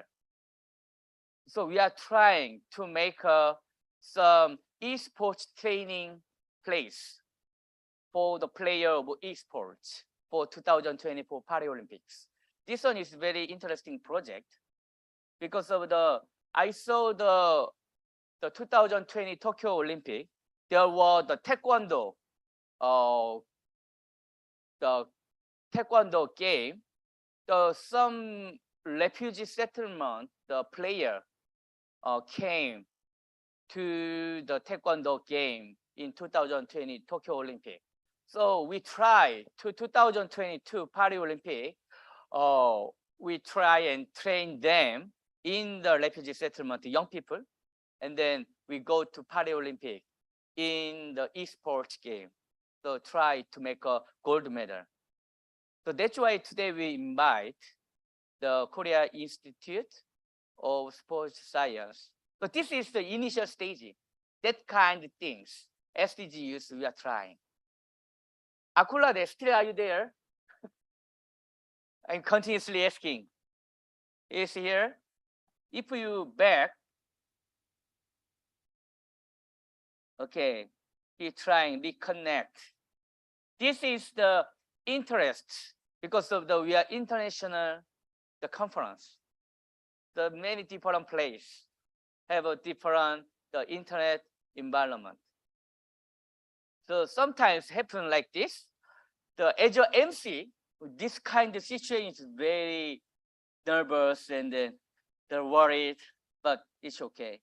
It's International Youth Day 2022 as a young people. Yeah, we can understand because we are friends. Yeah, that's why first of all we became a friend. Okay. Akulade still out. Okay, we try again the Mr. Jinung Kim. Maybe Jinung Kim is here. Can you hear me?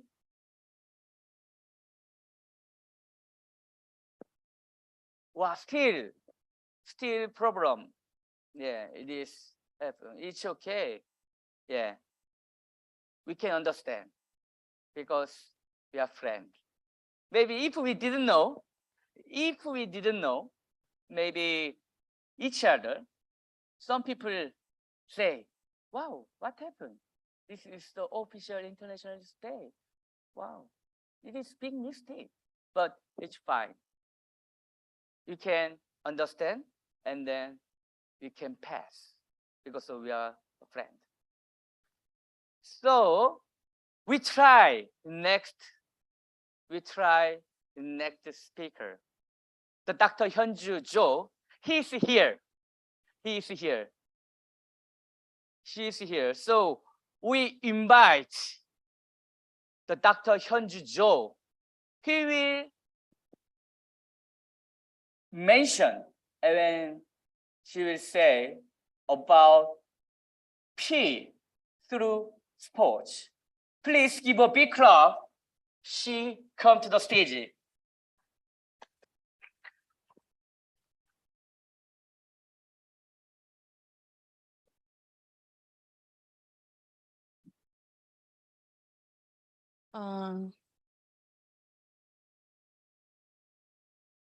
Okay. Good morning, good afternoon, good evening, wherever you are. Thank you. Thank you for inviting me here. It's a great honor to have a chance to present my topic with you, to youth particularly. I'm very honored.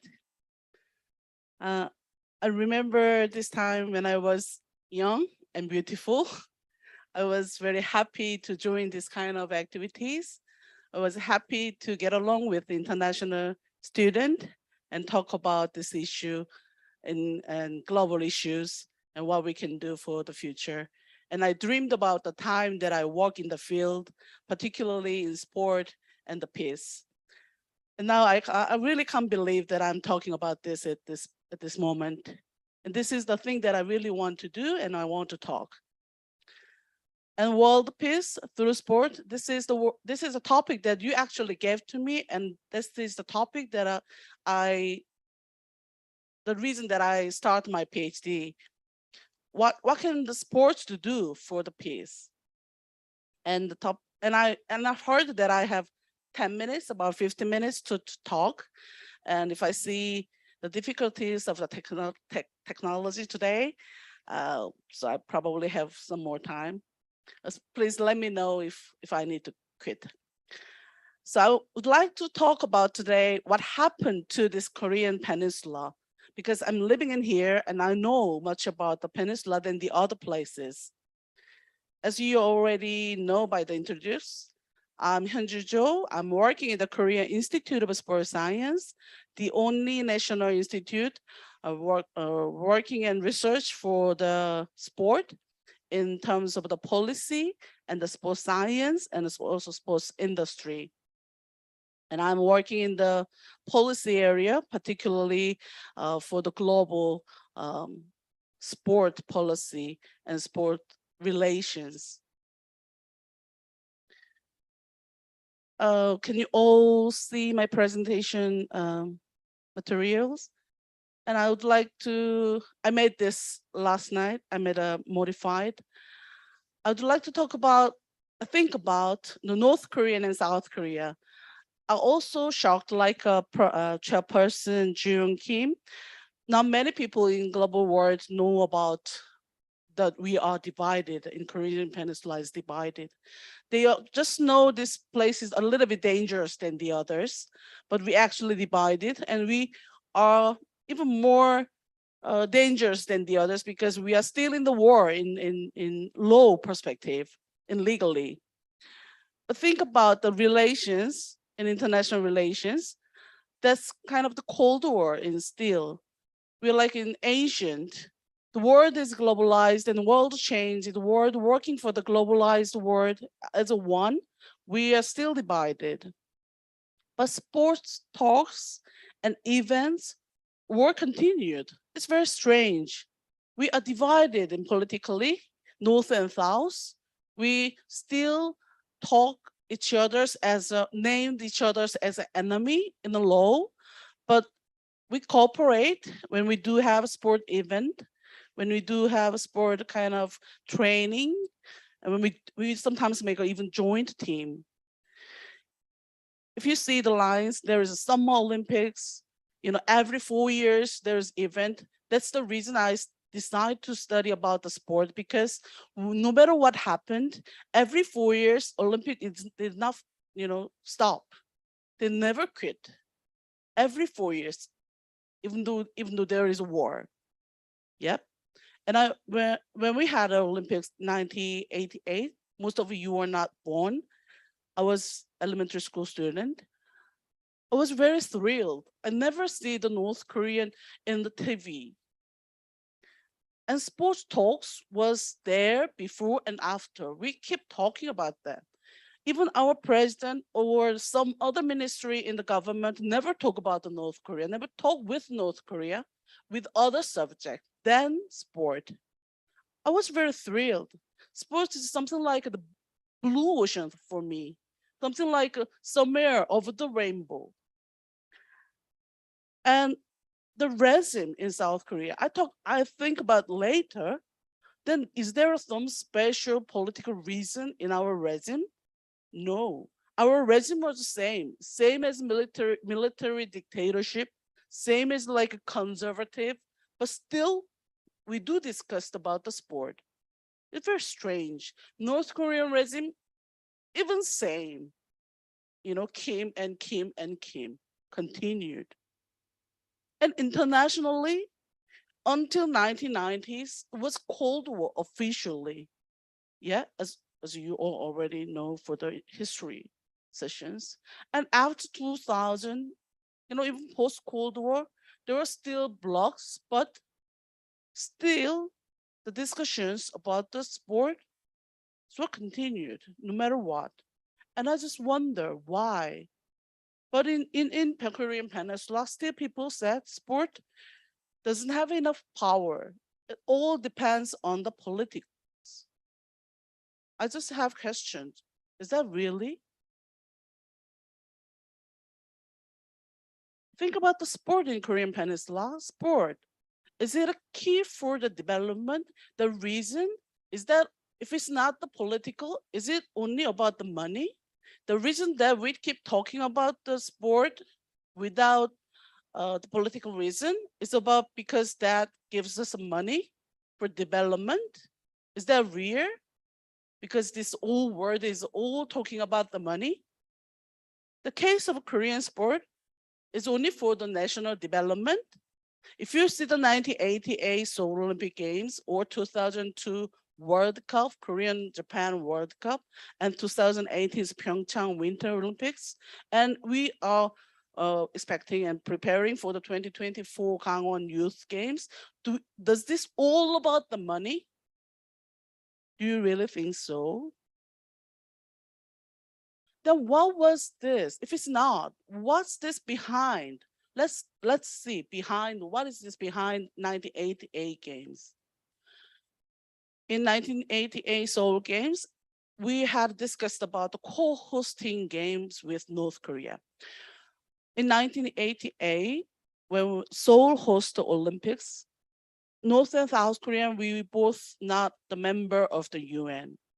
We both are not accepted as a nation to the UN. So we just argued each other in the internationally, and we eager to host the game because we want international recognition as a nation. So once we decide, South Korea became the host city, North Korea strongly disagreed. Why South Korea? Because it's not a nation. Why IOC gives South Korea to the title to host the game? So IOC asked us to, let's discuss about the co-host. While we were discussing about the co-host, we achieved this kind of negotiation. Like, yeah, let's talk about if we co-host the game, how can we talk? How can we talk our team? Because we are not one nation. What we're gonna call us? Yeah, either it's North and South Korean team.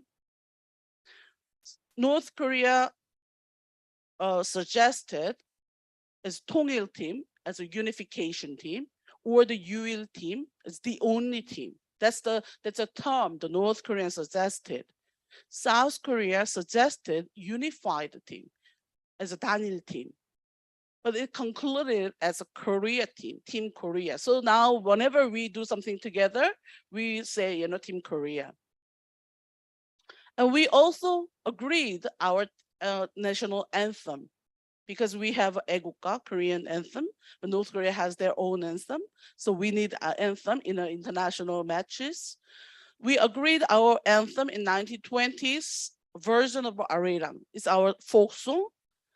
As 1920 version is the only song that we have as a common. After that, the Arirang, even though it's our folk song, it's different.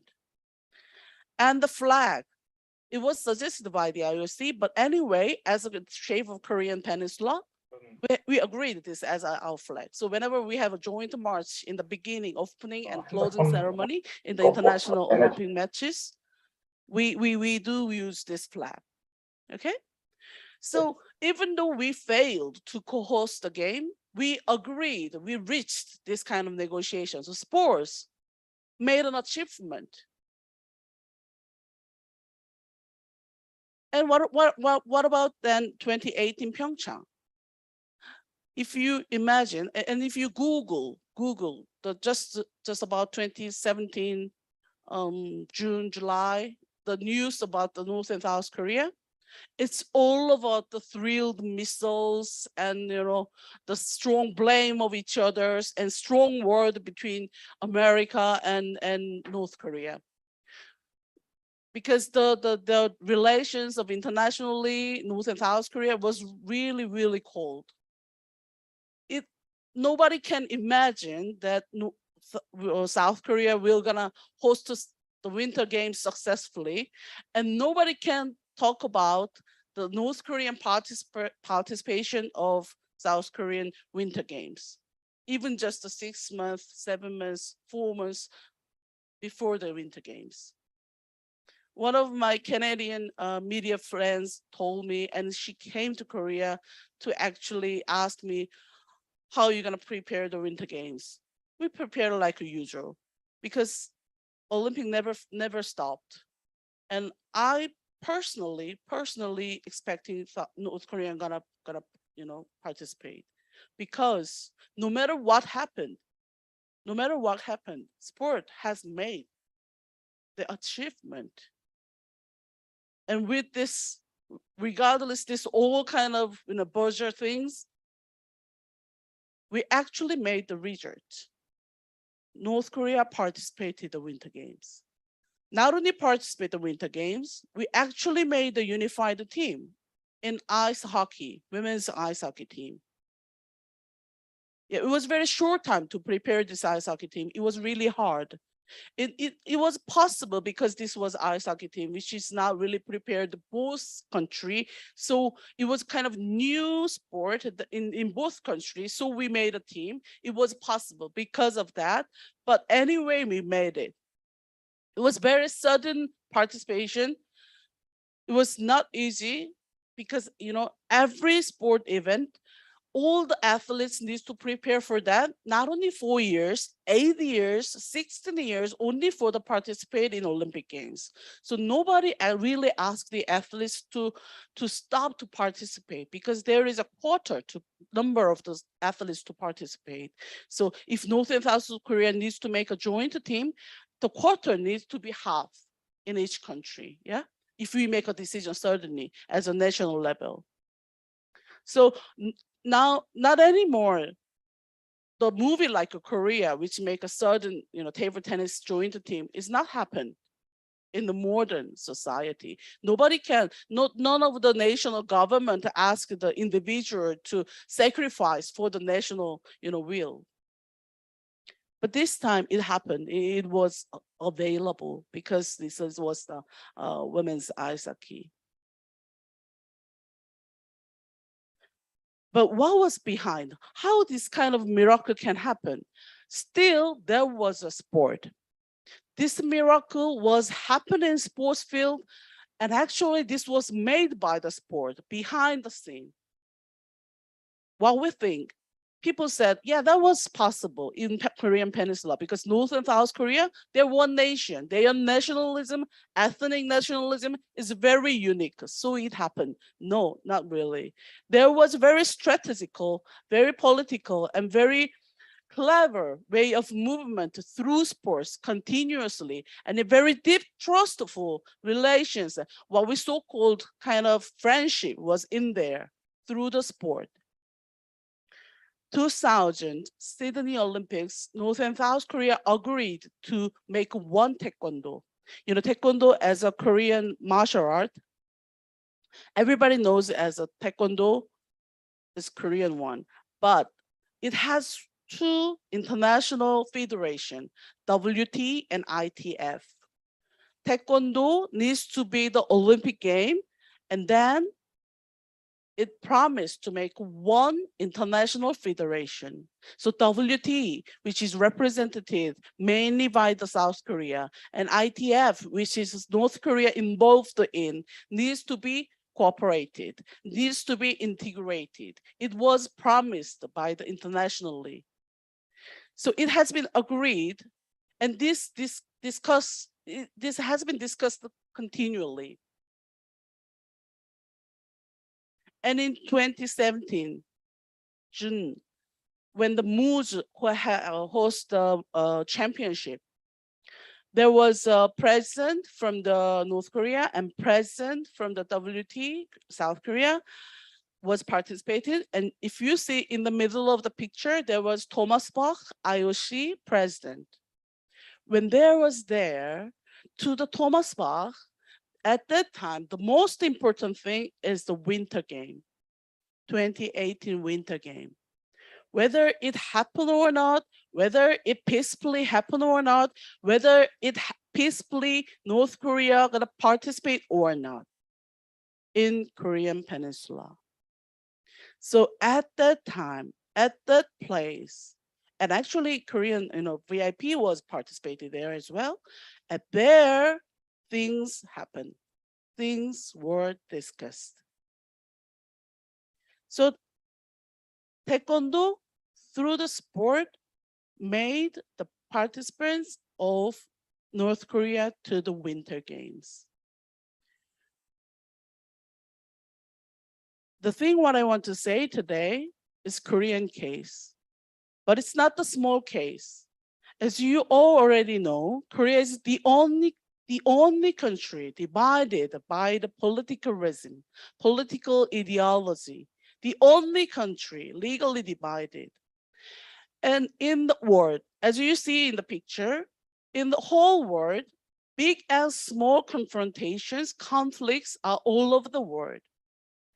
I show you big Olympics and small championships and small one taekwondo can make what happened.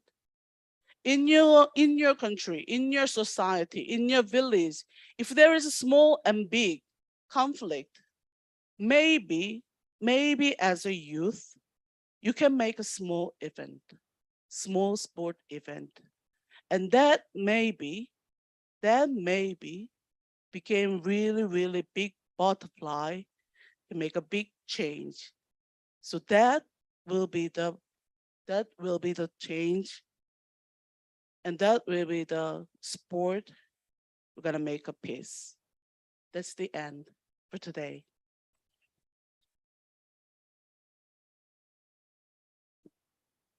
Thank you so much, Dr. Hyunju Jo. It is very critical message on sports. She knows very well how sport has the power, how sports can make a peace. I know many the young people, you guys like the sport. Also, when I live in Kenya, every week I played soccer with the Kenyan young people. Continuously when I play, we became a friend more deeply. Even the taekwondo, also one of the method to make a good friend, to make a more harmonized, and then peace. Thank you so much once again. Please give a more big hand to Dr. Hyunju Jo.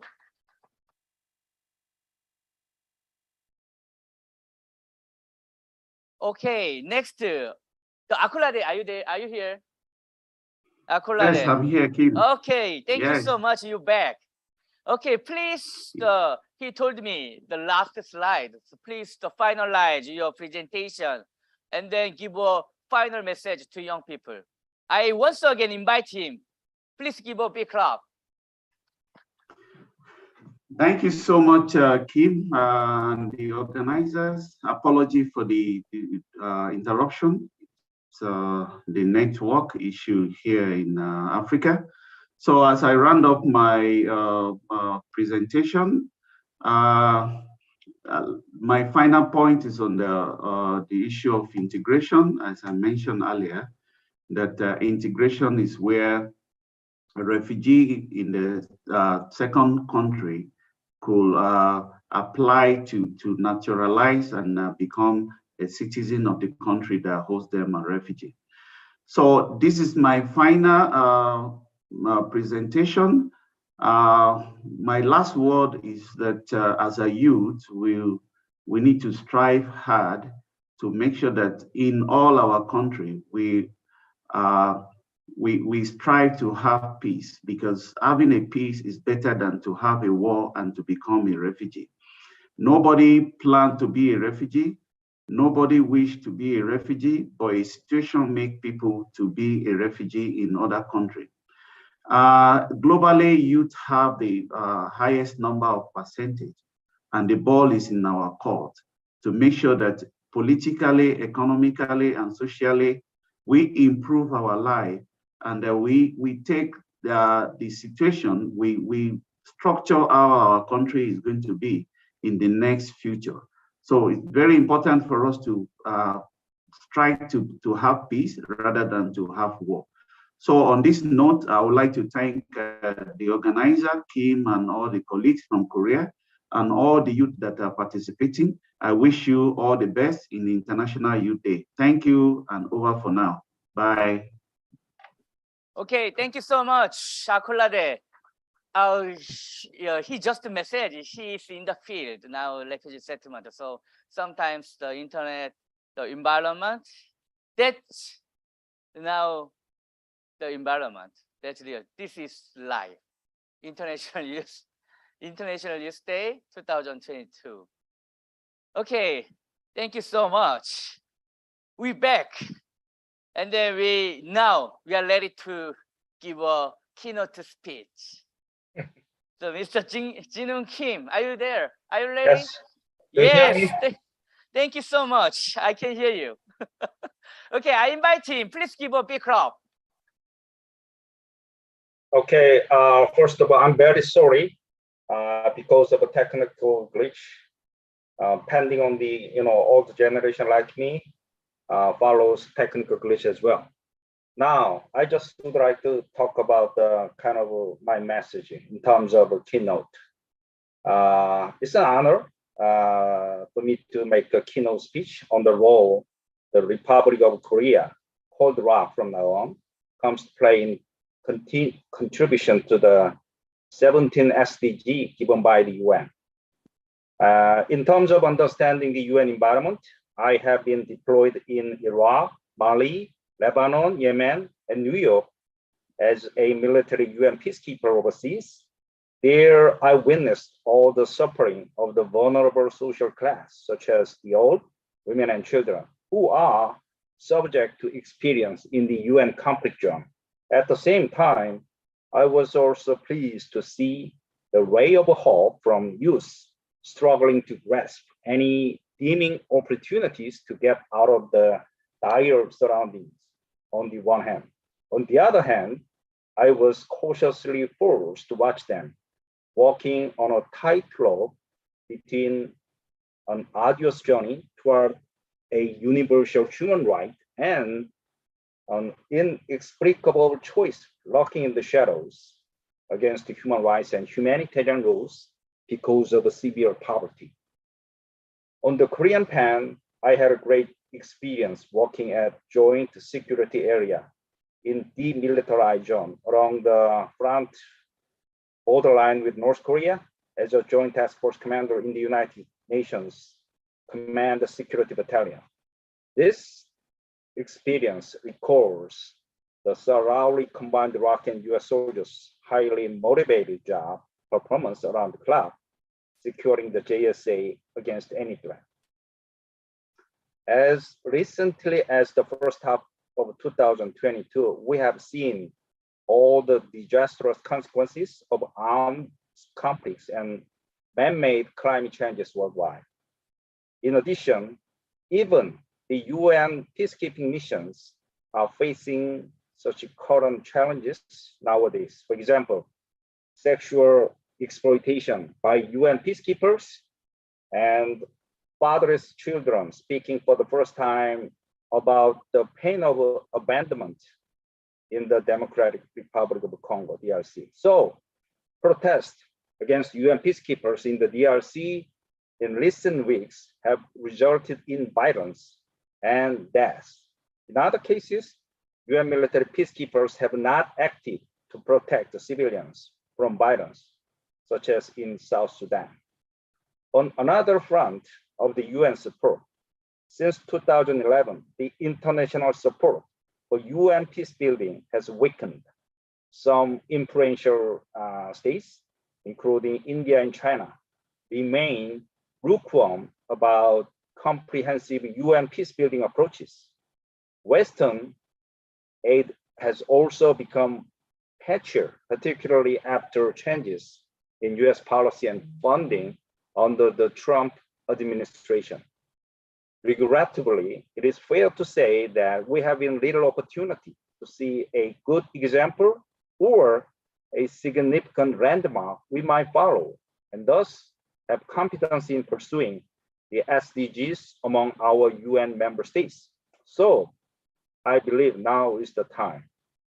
You are rallying slogan for this event to set an example of this before it is too late. Or at least we are to lay the foundation for presenting a couple of feasible and sustainable courses of options in this great venue. Since the young like you are the owner of our future planet, it is worthwhile for you guys to challenge, engage in, and address the current problems to pave the way for achieving the SDGs to a large degree. Based on my humble experiences and shallow knowledge, this is my suggestion and recommendation as follows. It might be one option to mitigate the challenge of SDGs, considering what the ROC did in its responsibility to the UN and the expertise it has been building so far. After the Korean War breaking out in 1950, during the UN's tremendous support from 1950 until the truce of the world in 1953, South Korea was the most beneficiary of the UN's sacrifice led by the United States, including the 16 UN sending states. Such invaluable UN toil and exertions fostered the almost collapsing country to survive the 3 years of the hardship of the war. It ultimately has led to where South Korea is now. So, ROC has been an excellent example of the UN missions ever since. It officially became a developed country from a developing one in 2021. It is the first time the UN agency has upgraded a member state's development status since its establishment in 1964. Moreover, ROC has paid back what it really received from the UN. However, ROC is now better poised to contribute more to the UN SDGs through its economic and military capabilities.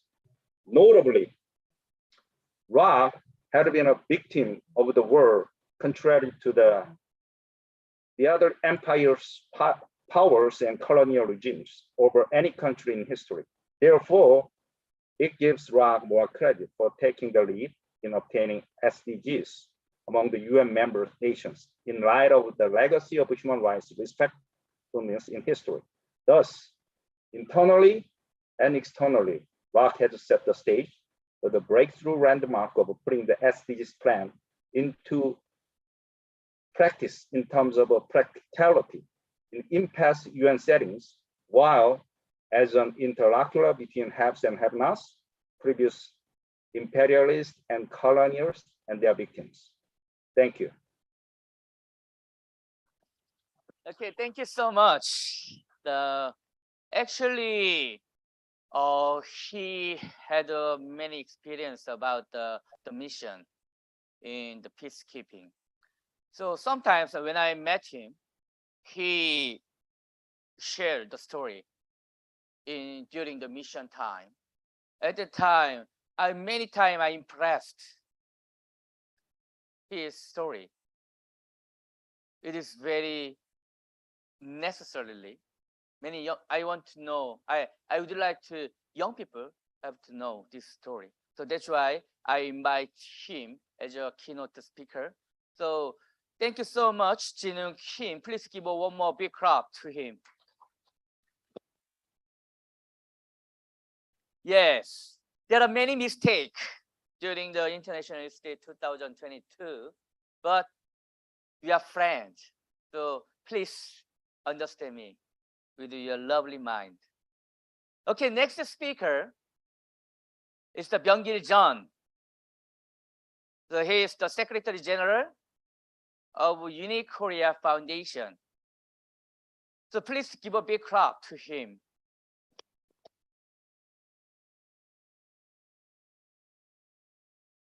Hello, everybody. My name is Byung-gil John. I'm Secretary General of the Unique Korea Foundations. On today, I want to share about use and peace. The Chinese character for peace, Hua, as follow. Hua is made of the combination of words as meaning rice and mouse. It means sharing harvested rice with the several peoples. In other words, peace governs the life of the community that feeds on rice. Therefore, Hua is often used as a phrase to express community ideals in the countries that use Chinese characters. In the divided and war-experienced Korean peninsula, peace is the prerequisite for the road to the reunifications. Peaceful rising was a representative foreign policy of the Hua Jintao era in China. And it was also the key value representing China of the friendship and the prosperity. In Japan, the era of Japan's first unified government, which occupied most of its territory in the 3rd century, is called the Yamato period. It means that Japan, which had been divided and quarreled and unified and achieved great peace. The meaning of the Hua covers all areas of the politics, economy, society, and cultures. This is because the rise and the fall of the community was influenced by how to manage the problem of the community's livelihood from all directions to all ages, especially in East Asia, where rice is the staple food.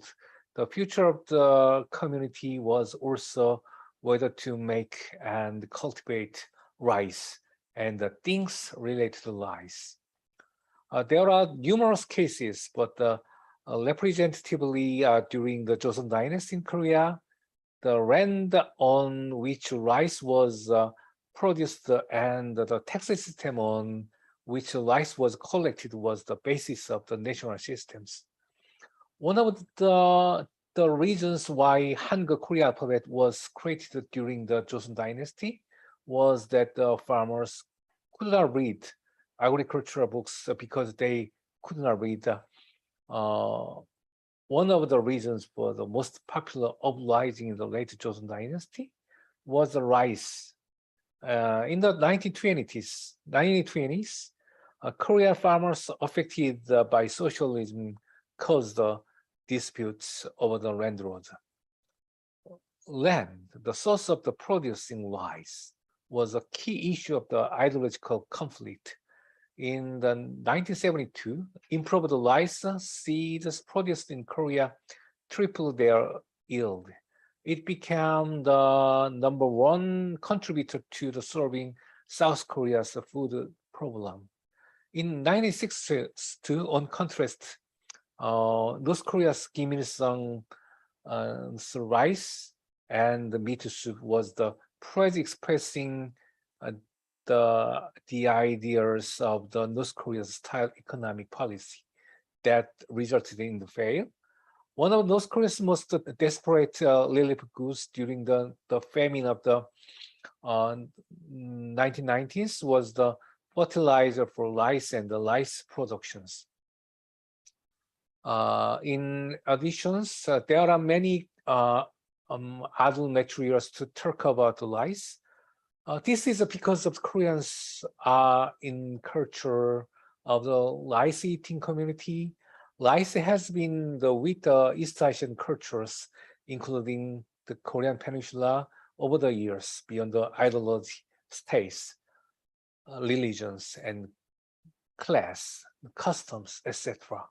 For Koreans, rice was peace. The work of the defining peace is too grand. It's better to think of a state that is not peace. A state that is not peace is a state of the fighting. On the contrary, the peace is not fighting. The reasons why we talk about the peace in particular is because of human fight. Traditionally, the cause for human to fight tended to be simple, such as to occupy partnerships or to secure food. However, the humans have come to fight each other to the various things, including religions, ideology, and political views.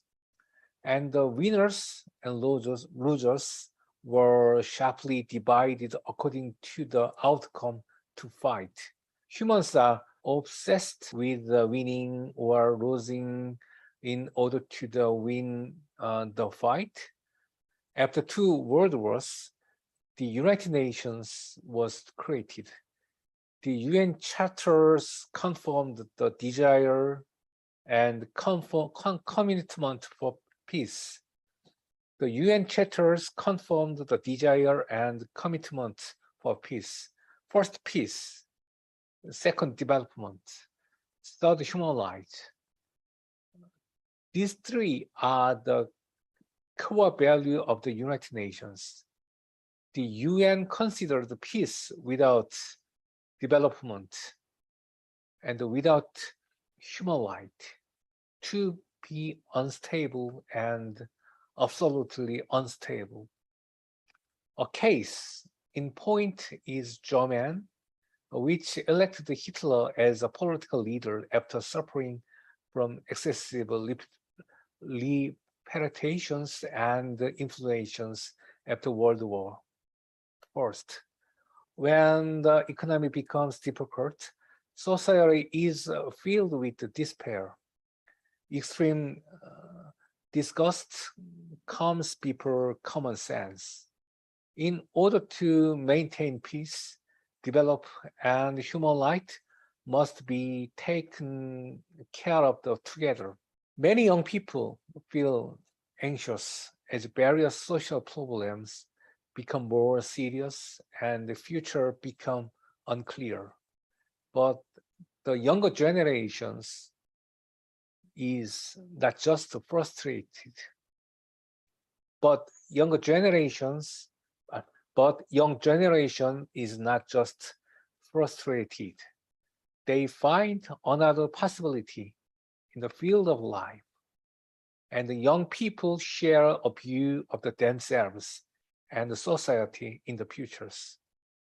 For the peace of the world,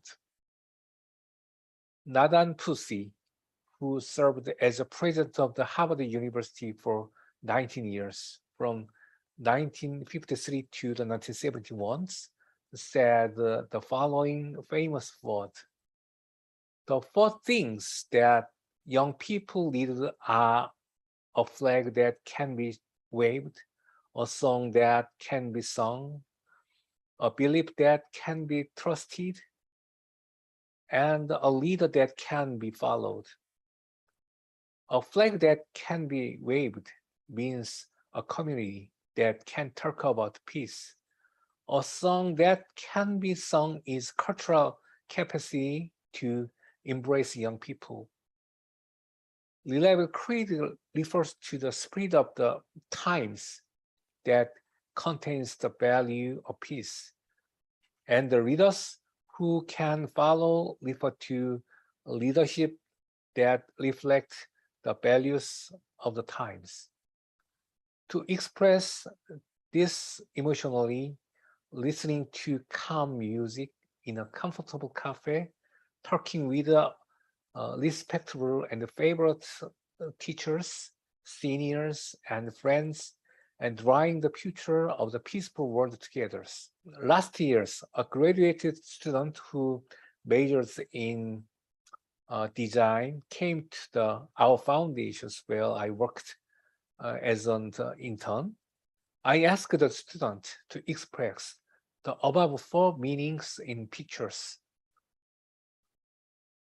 While thinking about it, the intern drew the following four pictures. The first picture is a flag that can be waved. We can create community under the flag. A community is a place where the people mix. Now the youth community is moving around the internet and the social network. In particular, it helps users easily participate. In particular, it helps users easily participate and share. We can induce many stories to come out, not one-sided information delivery for peace. My peace, your peace, and our peace. The second picture is a song that can be sung. Singing is a culture of the place. Young people can create a new culture of the peace based on the creativity and openness.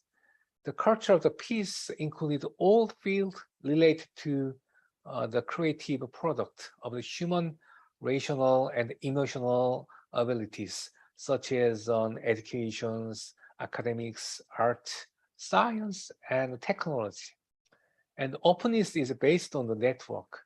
The network is the way to exchange information with each other. Third, it is a credible creed. This is a new zeitgeist. We need capital to make peace. In order to create capital, human and physical resources must be invested. The biggest influence on the investment is the entrepreneur's mind or entrepreneurships. Entrepreneurship mainly aims for a social entrepreneurial spirit that goes beyond the entrepreneurship that values economic benefit. Social entrepreneurship refers to solving social problems based on the entrepreneurships. It is to overcome social problems around us, such as poverty, education, social polarizations, and environment. By exercising entrepreneurships, Muhammad Yunus of the Bangladesh, who won Nobel Peace Prize in 2006, is a representative case. The first is a reader who can follow. In other words, it is a new leadership's representative qualities in that reader needs self-sacrifice and future vision. On top of that, a leader who makes peace needs a heart of tolerance to cover and embrace conflict and the wounds in the past. The core of the openness and diversity is tolerance to other party.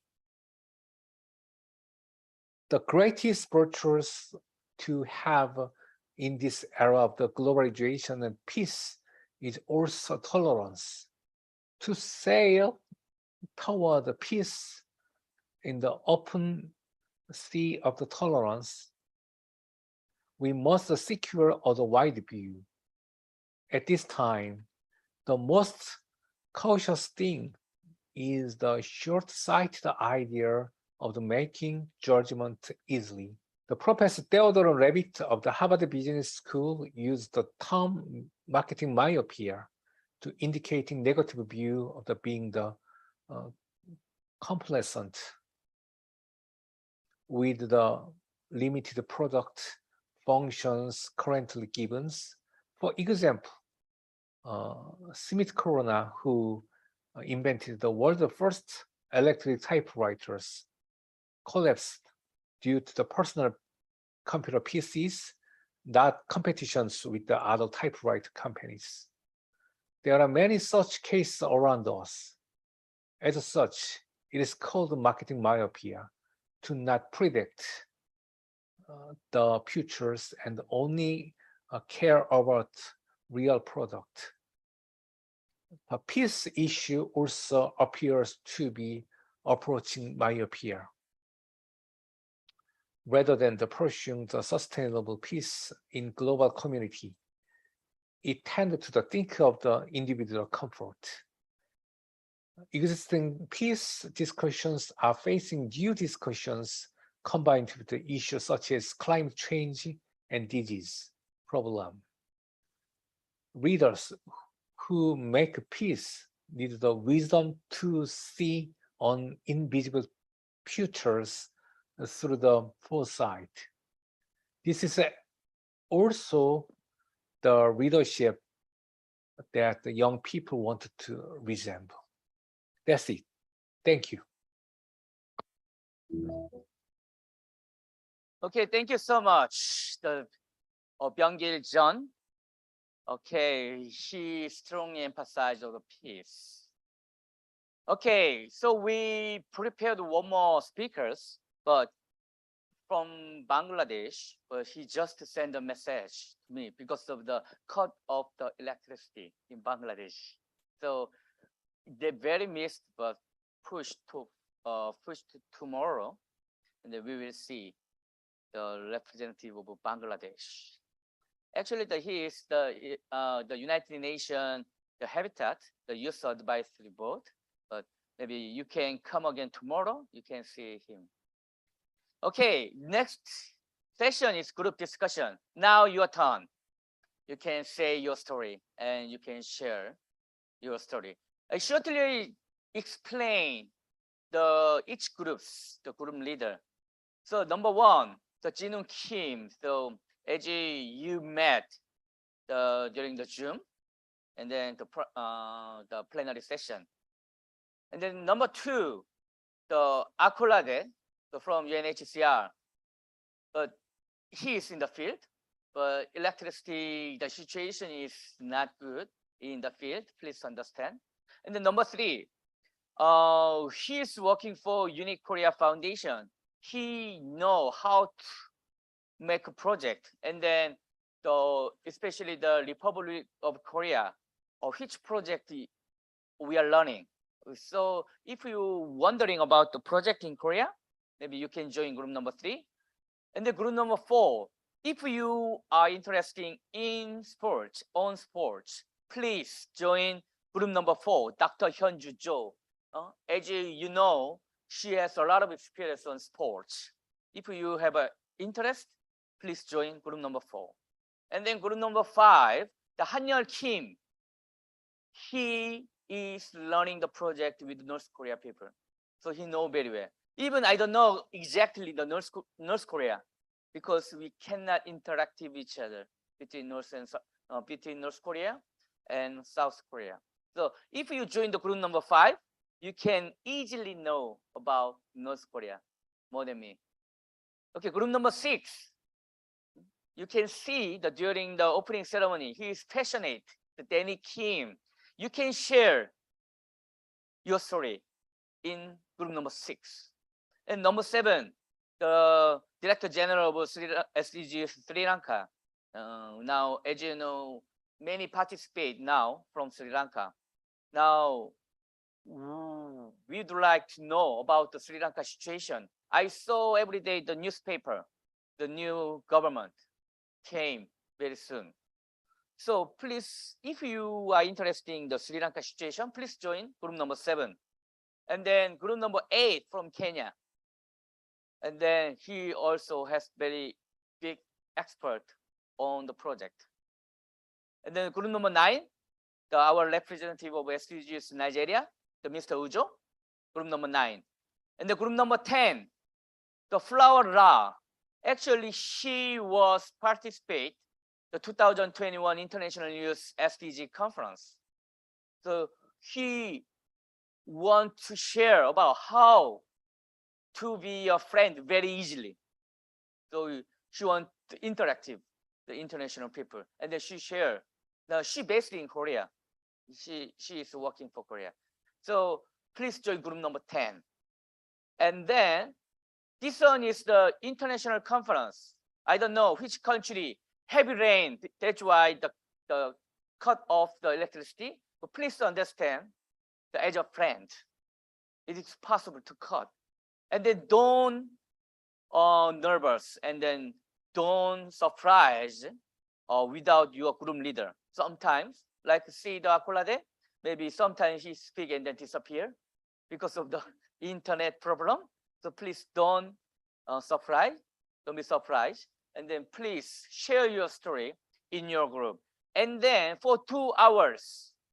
And then after that, please share all around the world. So please select one representative, each group, and then please summarize and then share to other groups. Okay, from now Korean time, 4:55. So for 10 minutes break. And then from now, we will make a 10 group. See the group, the 1, 2, 3, 2, 10.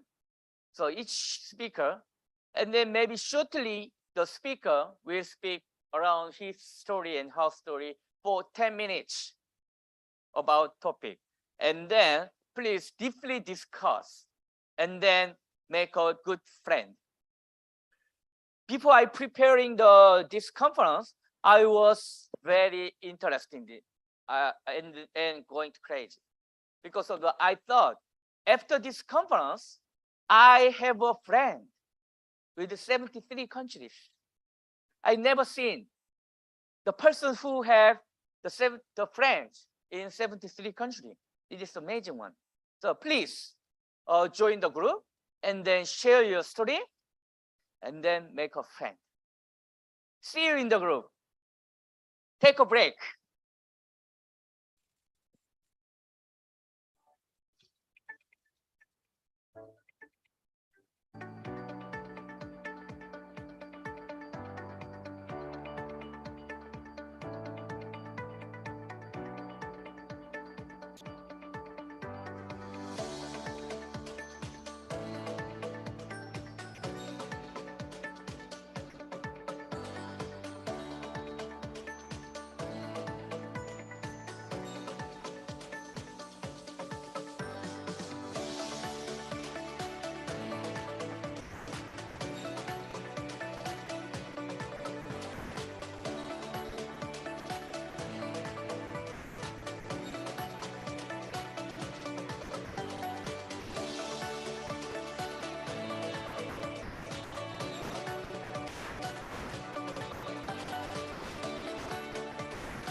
Hello everyone. 아니야, 자기가 열 수 없잖아. 내 거를 꺼야 Can you listen to my voice? 그냥 본인이 아니, 아니.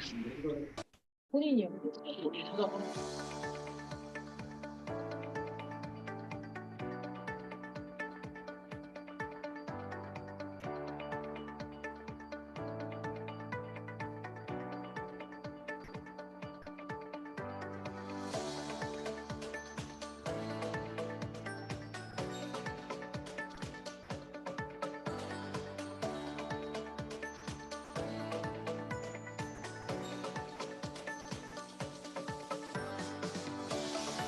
Hello everyone.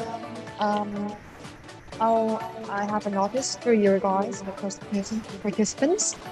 So if you see the below sheet, the black one, there are add button. Click it and then click small group once again. Then you can choose any group you want to join. Click it now, please.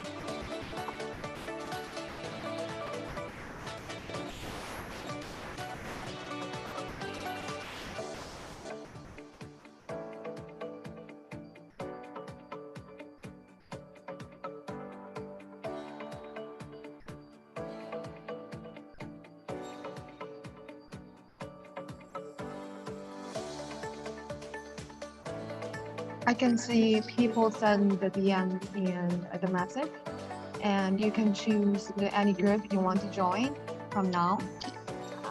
As I already told you, you can click the bottom shift add. Click the add button, and then click the small group once again. Then you can choose whatever group you want to join.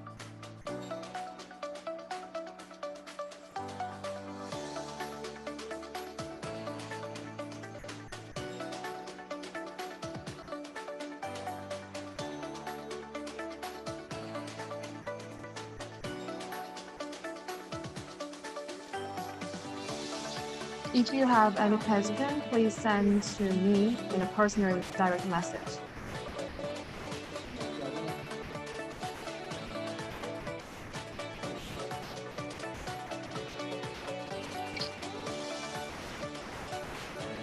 I think that is the located in the right place. In the bottom line, there is dot dot dot the add button. Can you see it?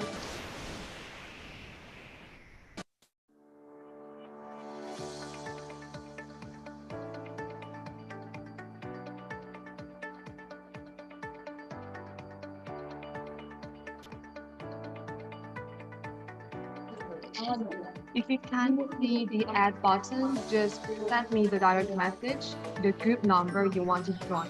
Then I will send you to that group.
I can even see the button, mute, video, or security like that black shit under the video.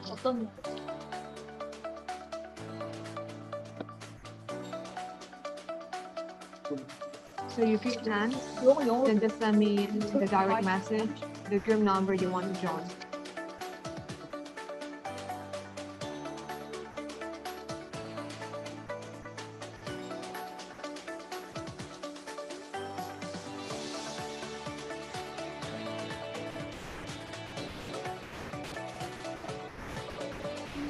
Oh, I think you can see the breakout rooms.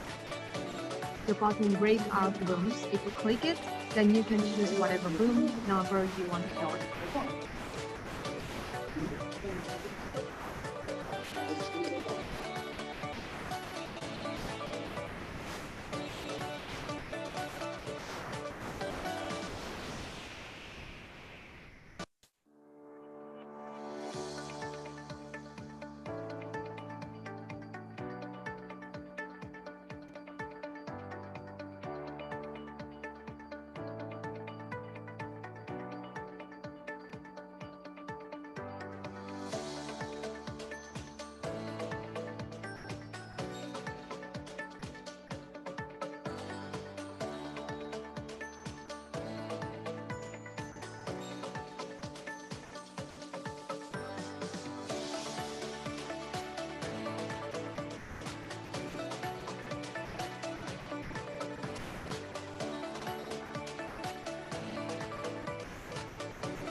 We are now on our fast, so please be patient. And if you can see the breakout rooms button, then you can click it and choose whatever group you want to join.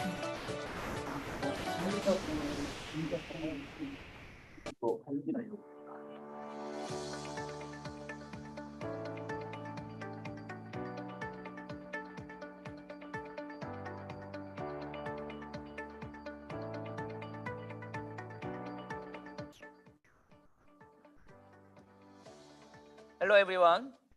Hello. Hello. So please go to group discussion. And then when you click on the bar, there is a group 뭐라고? Breakout rooms. Please click breakout rooms. And then there are 10 groups. Please find out which you like. There is a group, 10 groups. Please find out. Yes, breakout rooms. There are 10 groups. Please find out which you like topic. Okay, still remains some young people. Please join the group discussion. Please click group break rooms. Please find out break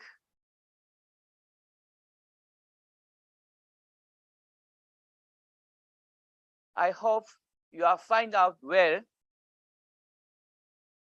Yes, please make a break rooms. Please go to break rooms and go to each group.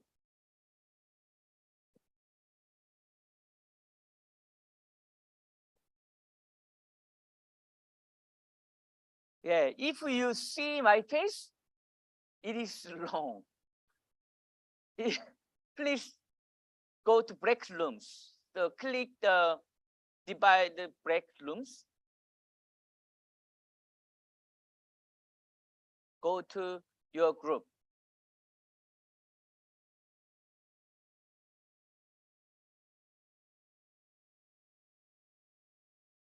In Korean 더보기를 누르시고 소그룹으로 가시면 됩니다. In Korean. In English, go to break rooms.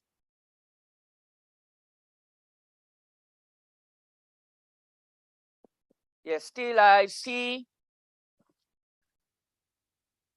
the glad day. Glad day. Please join the group discussion. Still, at the lobby, there are 72 young people hanging around. Please join the group discussion. Yes, thank you so much. Yes, please go to your group discussion.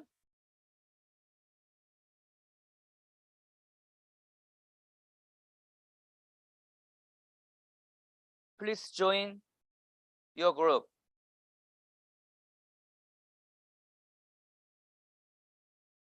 Yes, hello, Kelechi. Kelechi, please go to the group discussion.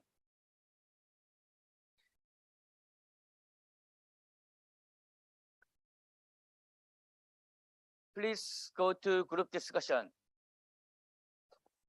어떻게 얘기한다고? 그룹으로 가는 거. Breakout. Please go to breakout rooms. Breakout room. Please find out the breakout rooms. And then if you enter the breakout rooms, there are 10 groups. So please join each group, which you like it. So please join the breakout rooms. Okay. Many young people disappear. That's good. Okay. Please go to the breakout rooms, which you like it.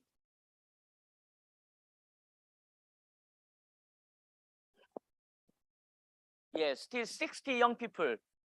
60 young people hanging around. Please find out breakout rooms. And then decide which group I will join.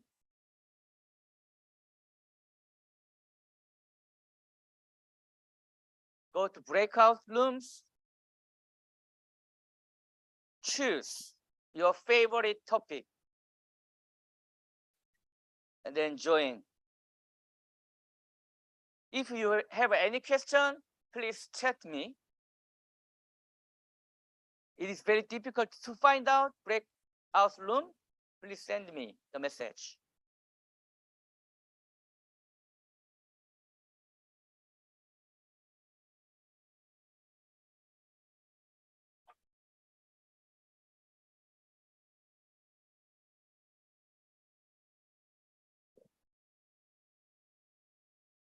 Okay, 38 young people still very struggling find out the breakout rooms.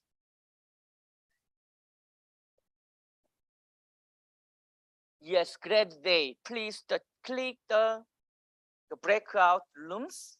There are 10 groups. Please join the group discussion. Can you hear me? Glad day. Okay.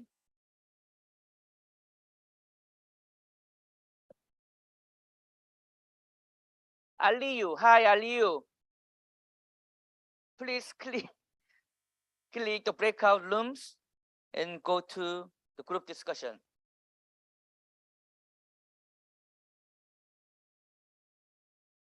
Please meet your friends in your group.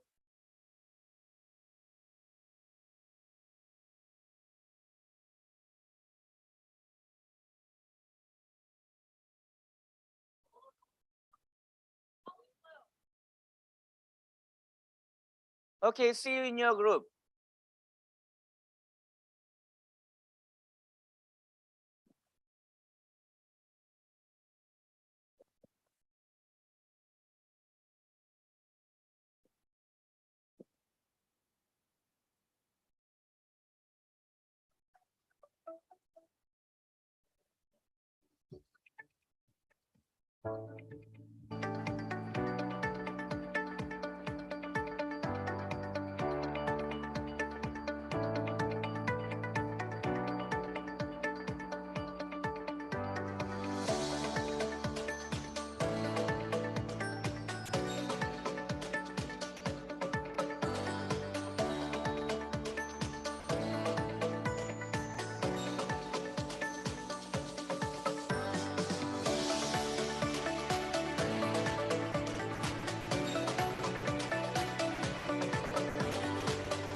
actually point is yes, we are here to make. That is the point of why we are here. But also we need to know, if I want to be a friend to Miriam, what does she want? Her goals, you know? Yes, that's my point. Thank you. Oh, that's a good point because, you know, I feel like friendship also has profit or benefits to it. Not so much, but that could be also a, you know, perspective in how, you know, making friends. On top of that, does someone want to add on to that? What would be your, you know, benefit making friendship? I want to have other people who have not spoken yet. So let me go with. We had Marina from Albania, right? Or not yet?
Hello. How was the group discussion? I visited several groups. Wow, it was very passionate. Now other rooms participate, still joining the main room. Thank you so much. You're very, very passionate participate.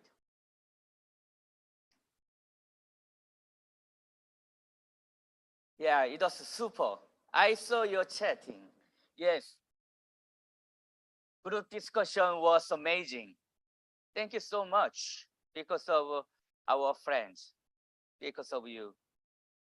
Thank you so much once again. I think each group had different agenda. So I would like to share all the participate. So each group, which agenda discussed, and then how was the all participate the opinions. I'm so wondering. So I would like the representative of first group.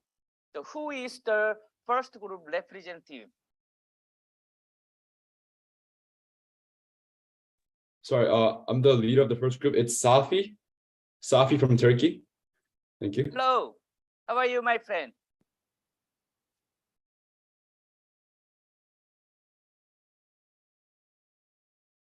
Okay, I think your Hello, mic sir. is Yeah, mute. yeah. My Okay. mic was mute. Okay, please share your group's opinions. Uh, The time is going. Yeah. Okay, so my group, it was a great discussion between the participants. I really enjoyed them. They really enjoyed it. And we had a great moderator also. So we had 3 questions to discuss about. The first one was, how do we become friends? The points which we discussed in this question was that having same mindset, sharing common interest, and respecting each other different perspectives and different thinkings. They are the key to become friends with each other. The second question, the topic which we talked about was peace and what to do to bring peace to the world. So this was a really hot topic for us as we discussed a lot about this, and the opinions were from different perspectives. I really enjoyed it as my fellow participants. So the points in here is that youth are the key point to bring the peace in the future and to the world.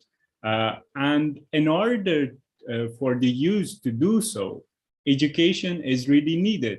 As youth have the power, they have the willing to do so. But if they will not have the right education, that will be a great problem which will enable them to do so.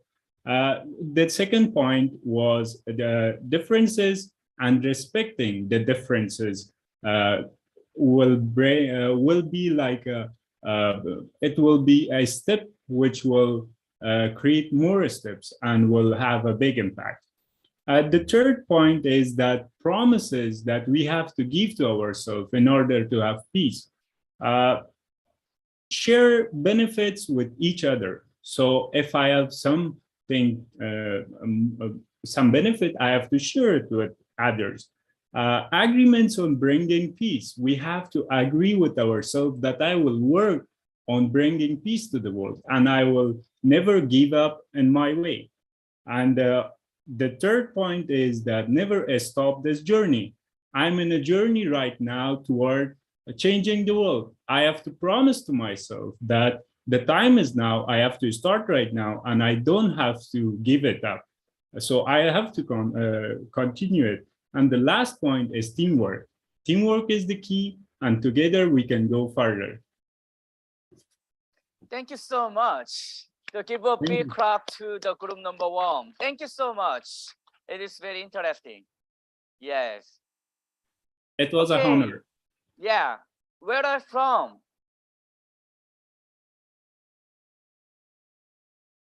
Where are you from?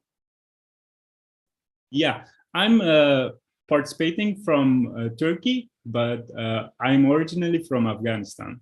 I see, I see. Wow, that's amazing. Thank you so much. Give a big clap again. Okay, next group 2. Who is the representative of group 2? Hello, it's me. Hello. My name So is first of all, Natalia. yes, please Yeah, my introduce name is yourself Natalia. first. I'm a represent. Right, right. Hello, everyone. My name is Natalia. I'm from Russia, and I'm a representative of a group number 2. And today I'm joining you from Seoul, Korea. So it's really nice to see everyone. And in our group, we had a really interesting discussion about these 3 questions. First, how to become friends. And it is a bit similar to what the first group decided. We believe that it's really crucial to learn each other's differences and learn to respect people who are different from us, who have different background, who have different beliefs. And we also decided that we have to keep an open mind while meeting new people, while making new friends, and we should always be ready to learn new things. Then going to the second question, which is, as we believe, connected to the first one, what can we do for peace right now? It again goes to us being really understanding of each other, because we all come from different countries, and even today we have people from 73 countries. So we all have different backgrounds, we're of different ages, we all do different things in life. So to understand each other and to live peacefully, we have to learn about each other. We have to educate ourselves. We have to learn about different countries, different cultures, different histories. We need to learn about international relations and the affairs of different countries to understand what's going on in the world and how we can keep the peace and make the world a peaceful place. As youth, we are the future leaders of this world, and thus we're really responsible for speaking up and for showing our beliefs, for spotlighting the refugee problems and doing donations and volunteering. And as for the last question, in the long term, bringing the peace, we, as the digital age generation, should use the internet, and we should use the media to raise the world's the voices and to volunteer, to educate people, to tell them about the different situations in different countries, different problems, different issues happening in the world. And we should pay more attention to the current world problems, and we should learn from the history of the past to not repeat the mistakes of the past generations. And of course, maintain the friendships and keep an open mind for the future experiences. Thank you. Okay, thank you so much, group number 2. Okay, you're from the Russia, right? Yes, but I live in Seoul, Korea. So today I'm joining You're from living in Seoul. Seoul? Yeah. Ooh, okay. Today I had the Russian friend. Okay, thank you so much. I really wondering about the Russia and Ukraine, but it is the nationally day fighting and the different understanding. But if we are friends, you can freely ask as a friend. Yeah, that is very important. Okay, thank you so much. Give a big clap again to group number 2 representative. Okay, next, group number 3. Who is the representative?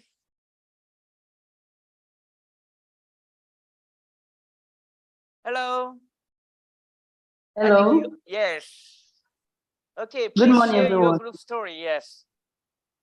Okay, my name is Chimajo Ijoma. I'm from Nigeria. In my group, it was an interesting group, and so many countries shared their ideas and what is going on. But for me to say something, we have been saying what is should be a friend, make a friend with other countries, and for my own idea, in my own perspective, I want to say that before you solve any problem is for you to identify the problem. If you did not identify any problem, you can't solve any problem. Yes, different countries have their different problems. Different states have their different problems they are passing through. But as a youth, if we can identify it, we can work towards it. And secondly, we mentioned making friends with other countries. Yes, it's good because the problem that this other country is passing through currently might be the problem that I have passed through in my own country and I skate through it. So for you to be my friend, I can tell you this is what we did and this is what we do. And we skate through it and you work towards it and it will also work for you. So the 5 years time to or 10 years time to achieve this, if as a youth you can achieve that. Yes, me in my own side, I said yes because looking at it, in 5 years, if you can stand in one accord as a youth, speak in one voice, say no to corruption, say no to fight, say no to war, we can achieve peace.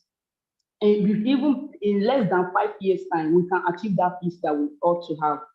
In achieving peace, you can't just stand up and start fighting. You need to set a goals.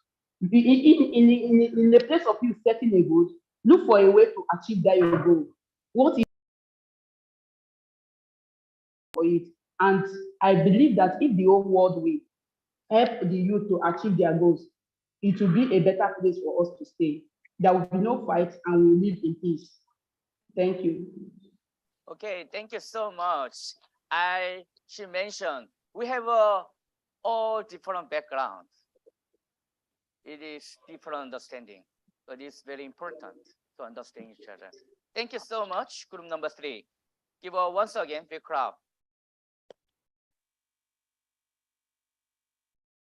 Okay, group number 4. Hello. Hello, everyone. Am I audible? Great. So my name is Marsha. I'm from Malaysia. I'm a final year law student currently interning with UNICEF Malaysia. So I will be representing group number 4 today.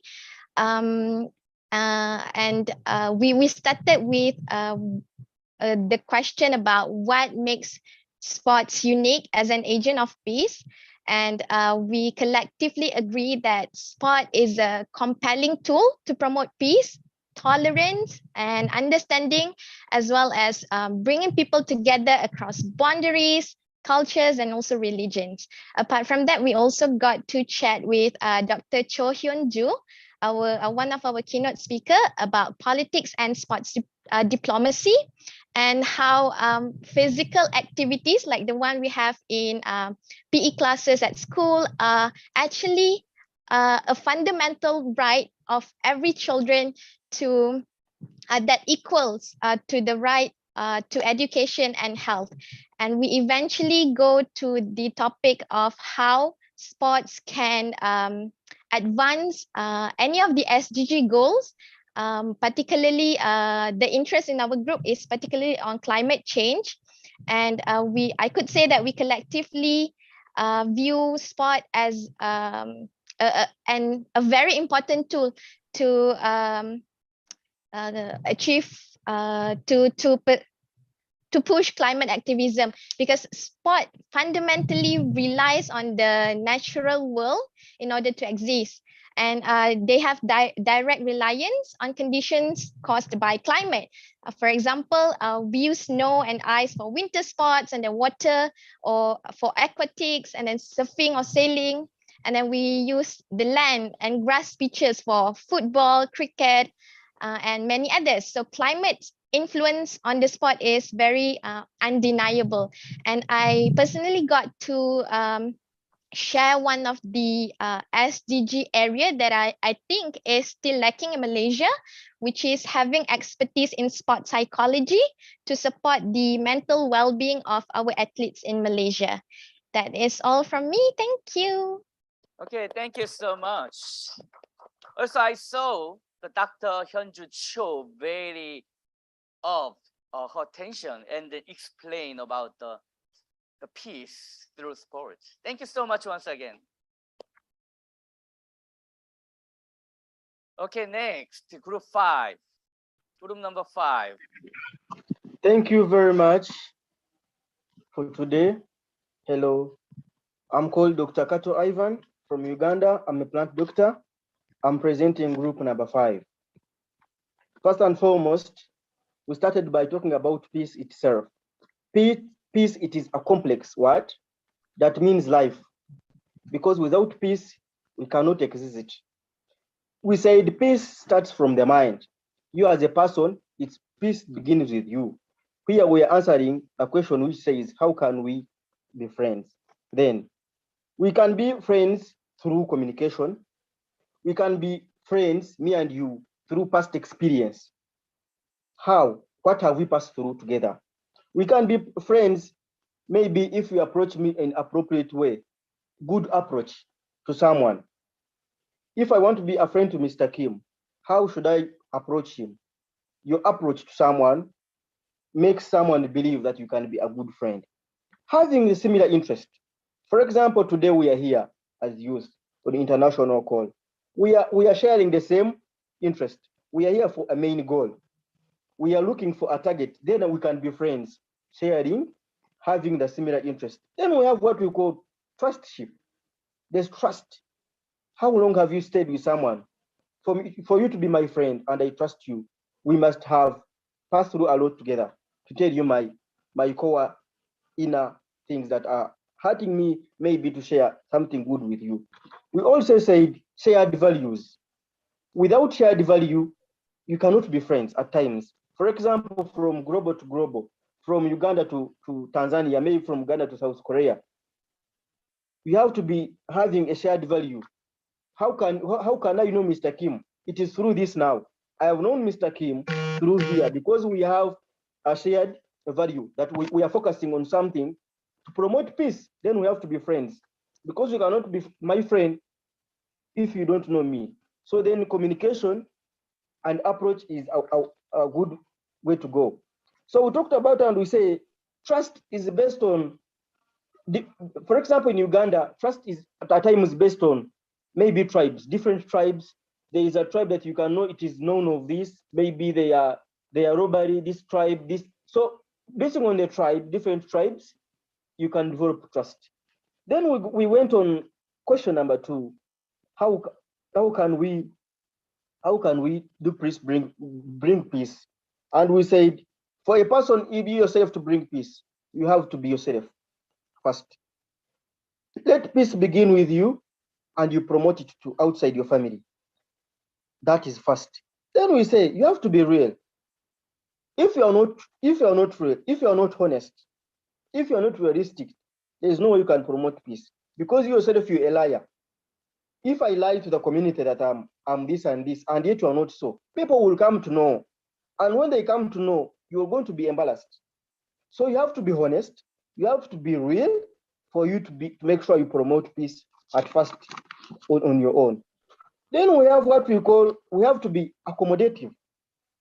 You have to accommodate problems. You have to believe that problems are there. Accept that problems are there. Then when they come, they find you when you're ready for them. Then don't show them to others.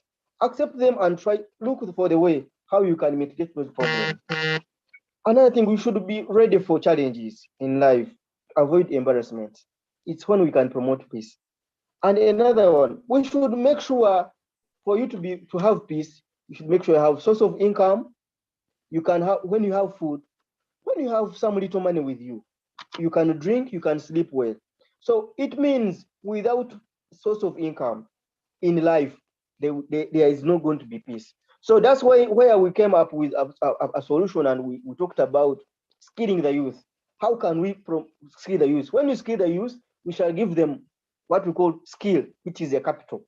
I brought an example of, like, maybe you see in the streets of Kampala, the capital of Uganda, we have these people with disabilities, they're lame on the way, on the roadside. They are cobblers, repair shoes. What if they didn't have that skill? Well, where would they be now? It means they would be nowhere. So a skill is a job. Let's promote, let's skill the youth.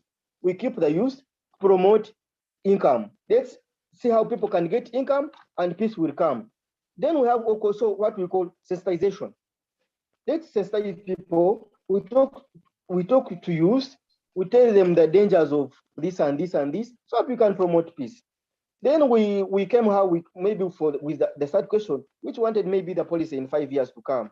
We talked about and we said maybe. So representative, please wrap up your group's opinion. It's already over 2 minutes. So we are waiting other groups. Yeah, please wrap up. Okay, I'm wrapping up. The last question was how maybe the policy, we said then to lobby community, to lobby the country and national government to participate in peace dialogues. If we bring the government into this, we can try to wrap up and we promote peace. Thank you very much. Okay, thank you so much. He mentioned very important point, and then he also very passionate. Thank you so much once again, group number 4. Okay, next, group number 5. 6, sorry, 6. So please keep on time. Who is the representative of group number 6? Okay. Hello, everyone. Am I audible? Yeah, I'm Dinali from Sri Lanka, and I'm a teacher. So my group is group number 6, and our topic is unification of Korean Peninsula. So we discussed 3 questions. First one, how can we be a friend? The second one is youth action plan for peace. And the third one is promise a peace after 5 or 10 years.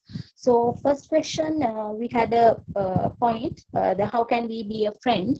That question we got a few points. First one, the friendship is the base of a trust. So we need to make a trustful friendship with any nation.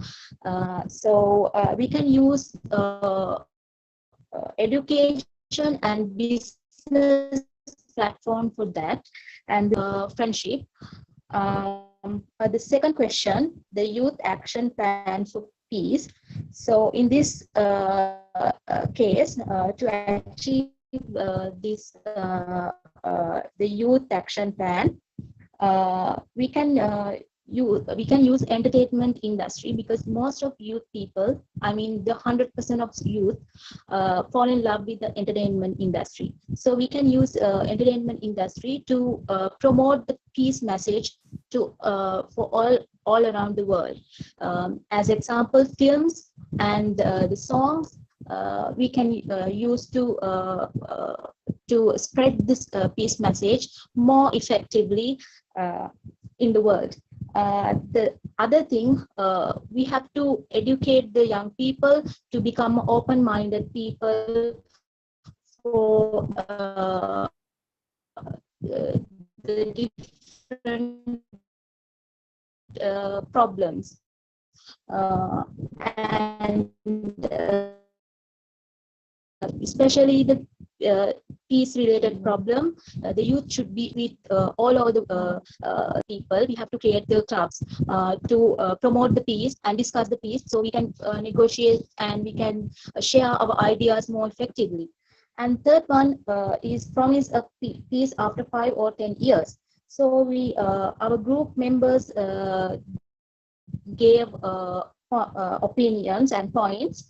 The create camps like peace letter camps for we can write down the peace letter and send it to the all over the world, the government leaders, political leaders, to promote the peace and the protect the peace. And especially we all are student or some kind of occupation we are doing. So each our occupation, we can educate our children and the colleagues about the peace. As example, I'm a teacher, so I can I already educated my children, small grade children, the grade 8, 7, important the peace. how we can protect the peace. If we unable to protect the peace, what kind of situation the world face? So that kind of education we can give to our children and also the colleagues. Thank you very much. It is a wonderful opportunity. Thank you very much. Thank you so much, group number 6. Okay. Everybody, maybe during the discussion, yourself, you realize, so how become a friends. Okay, next group number 7. Who is the representative? I'm Lacrons. Hi. I'm Laktuan Disanayake from Sri Lanka. So we had to discuss about current situation in Sri Lanka and international community. So as you all know, last few months we had conflicts and we had protests. Luckily, now we all are settled, but causes are remains. But we have to think why they are arise. So we had faced economic crisis and we had downfalls of our agriculture. So people lost their jobs and they decreased their income. So they have to wait and they have to wait in queues to get and fulfill their basic needs. So that's why people come out and protest for themselves. So overcome these issues, we need friends. We need international friends. So making friends is important, and through proper communication and respect each other is the way to create good friends and allies. So when this is the good opportunity to Sri Lanka, and we met a lot of friends here. So according to their ideas, they made some action plan to overcome this issue in Sri Lanka. So according to the SDG Director General of Sri Lanka, he proposed to appoint SDG volunteer ambassadors around the world for Sri Lanka. In other hand, we have to raise our economy. So to that, we can empower our youth to increase their capacity and their education. And we can we can improve their entrepreneurship among our young generation. As well as our young generation have dreams to fulfill. So they should have opportunities. They are willing to give their capacity to the world, and international job market should be wide to the Sri Lanka. Finally, I want to say we should have youth programs about peace and future leaders to be made by these leadership programs. We can have young leaders who pledge to peace should represent Sri Lankan Parliament. So this is how we are going to address this issue which is arising in Sri Lanka currently. So I think you will help to us. We can do this and we'll do this world as a better place. Thank you very much. Okay, thank you so much. We will stand next to Sri Lankan young people. We have 73 young people as your friend. Please. Yes. Yeah, let's do together. Yeah, let's get together and we'll do better world. We do this. Okay, Yes. thank you so much. Give a big clap to group number 7. Okay, next, group number 8.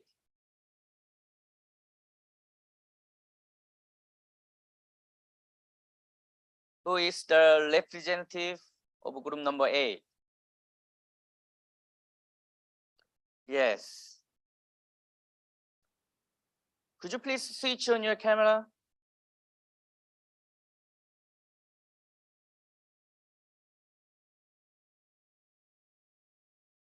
Can you hear me?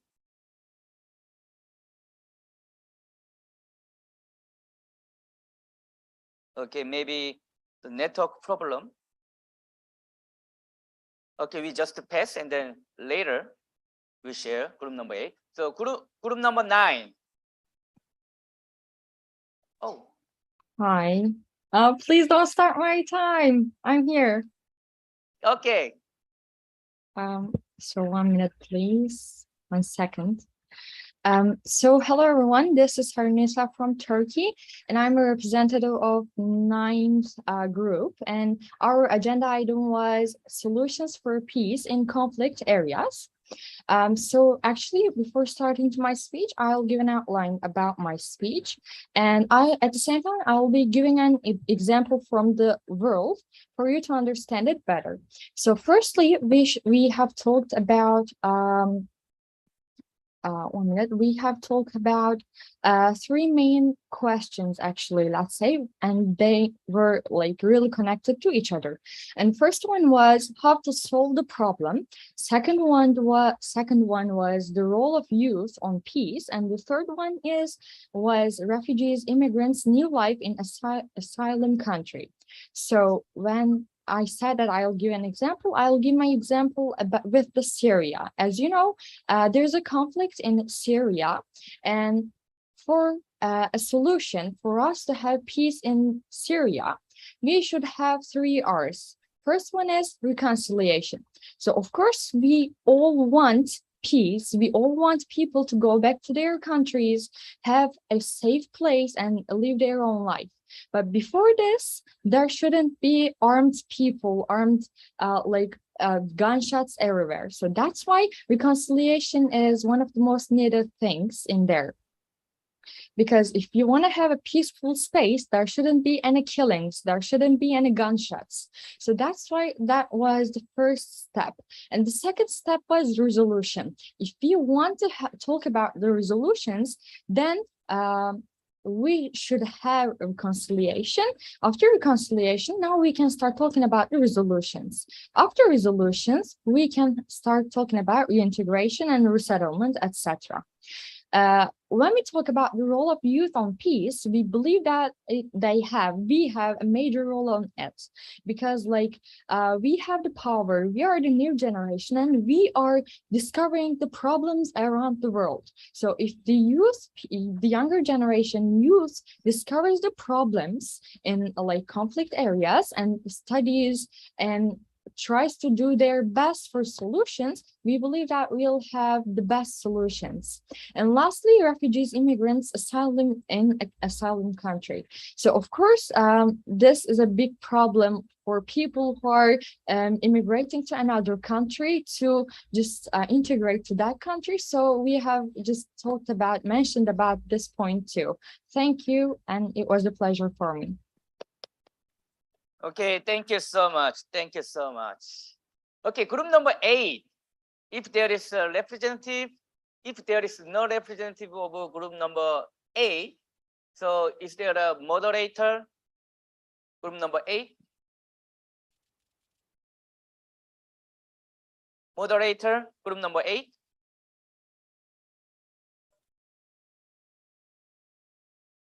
Who was the group number 8? Okay, please prepare the group number 8 after group number 10. So who is the representative of group number 10?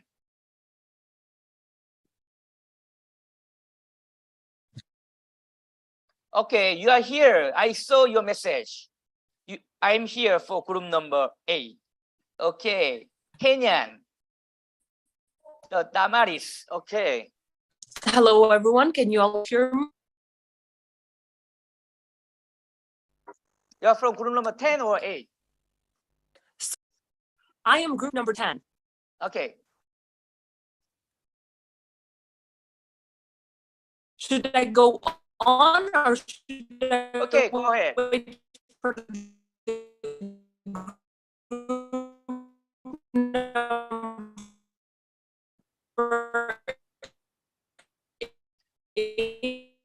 I think a little bit network problem.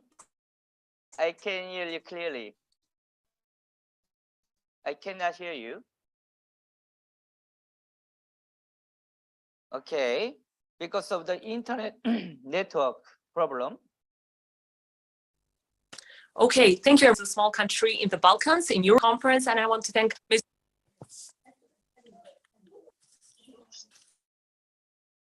It's okay, it's in live. Okay, I cannot hear you. Are you still on?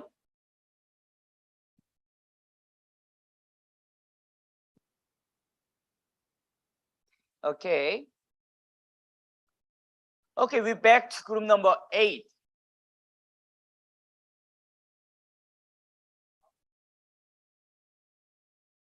Who is group number 8?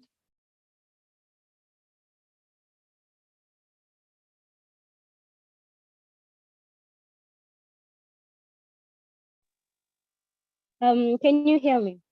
Yes. Thank you.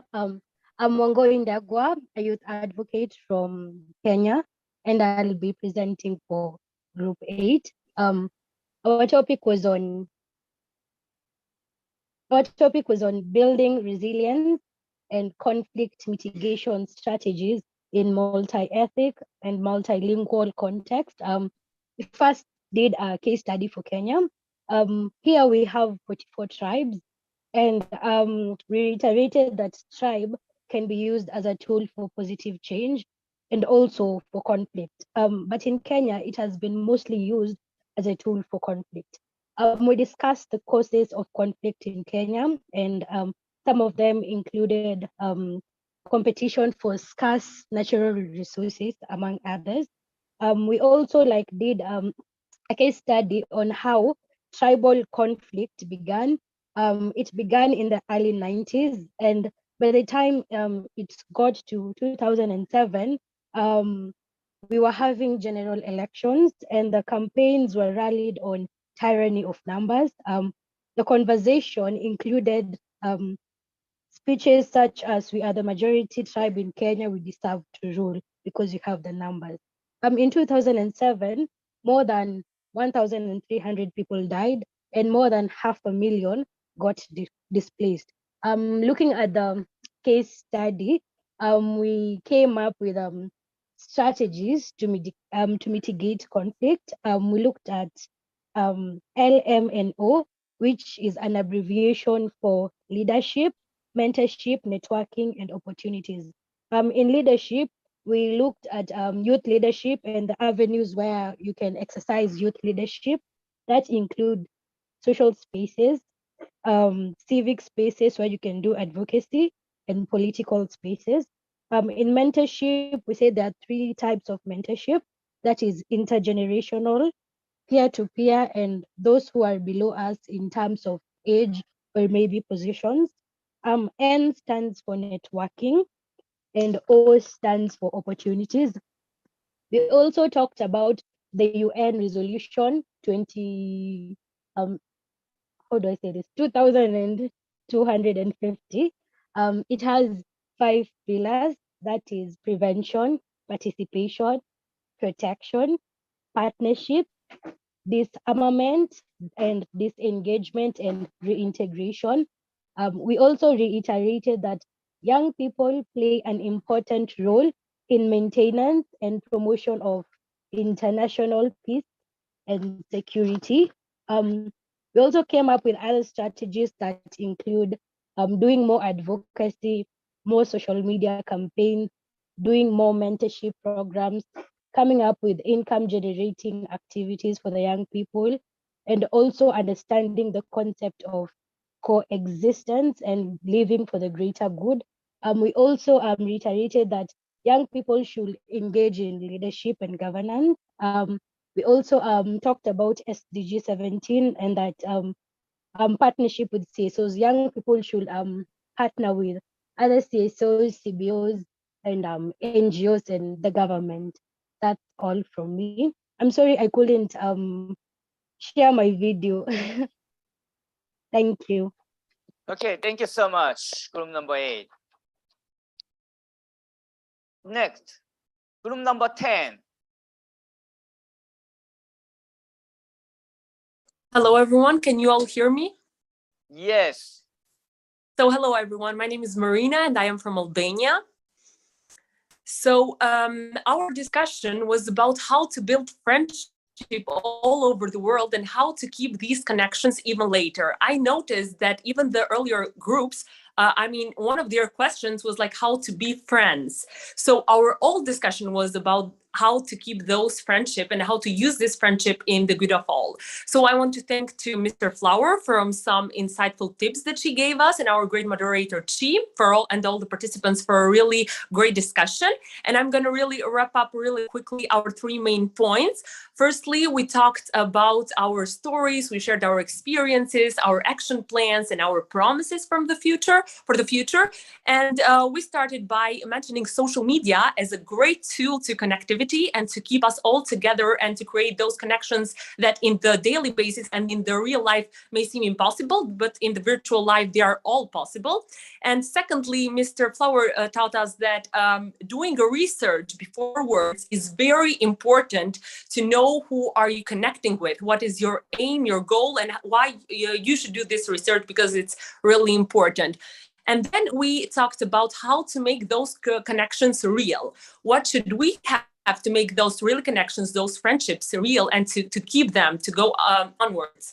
And we mentioned that having a specific goal and having a same aim that gather us, it's a really good point, because it means that we are sharing something that we all want. For example, if all of us in this conference want a better world, this is an aim that keeps us all together and we are passionate about it. And it means that we are really willing to do something about it. So this is how we can keep those connections real. Our second point was about having an action plan, a real action plan, how to keep those sustainable relations for sustainable peace and everything else. And a friend of ours from Italy mentioned a very good point, that was cooking, food. Food is something that brings people all together. And she mentioned that always by starting the conversation with local foods and traditional dishes is always a good point to go on with people. Another point would be being curious, having always a continuous curiosity about each other, tradition, religion, cultures, race, or whatever else. And this means that being curious from one another, we can learn from each other and we can learn from each person identity. So our third point, last but not least, was about promises. We all promised each other that we should have no judges in our life. We should open to our hearts to every kind of person in the world. We are not going to be biased when we make our decisions, and that we are really willing to keep those connections in order to collaborate with each other for future plans and everything else. So all of these said and all of the promises that we made, we really hope that we are going to keep the connections and we are really going to use our friendship for great activities in the future. So thank you everyone so much, and don't forget the time is now. Thank you. Thank you so much. Thank you so much. It is very clear. If we are become a friend, it is the starting point. In terms of my understanding, in order to make a friendship, there are several important points. One of the things, we have the same motivation. We are focusing on peace and SDGs and sustainable business. We have the same motivation, like living for the sake of others. I think that is the fundamental our motivation. That's why we are gathered here together today. So, and we can discuss each other. If we have not same motivation, it is very difficult to make a friendship. So as I know, we are already became a friend. I saw many chats. Some to participate, they sent the Instagram and Twitter, and they send their information to make the friendship. I think it is the starting point. During the discussion session, I sent all the message by Instagram to the participate. If you click the international official Instagram page, maybe when you see your Instagram, you received my message to make a friend. So please agree, and then from now you can be a friend. Thank you so much, all participate for a long time. So please give a big clap to every participate. Thank you so much. Okay, next. We just discuss is not enough. So we will share, and then we want to share our plan. What is the next? So I'd like to invite our director of administration, the Mr. Park. She will share next plan. I will invite him to the stage. Please give a big clap to him.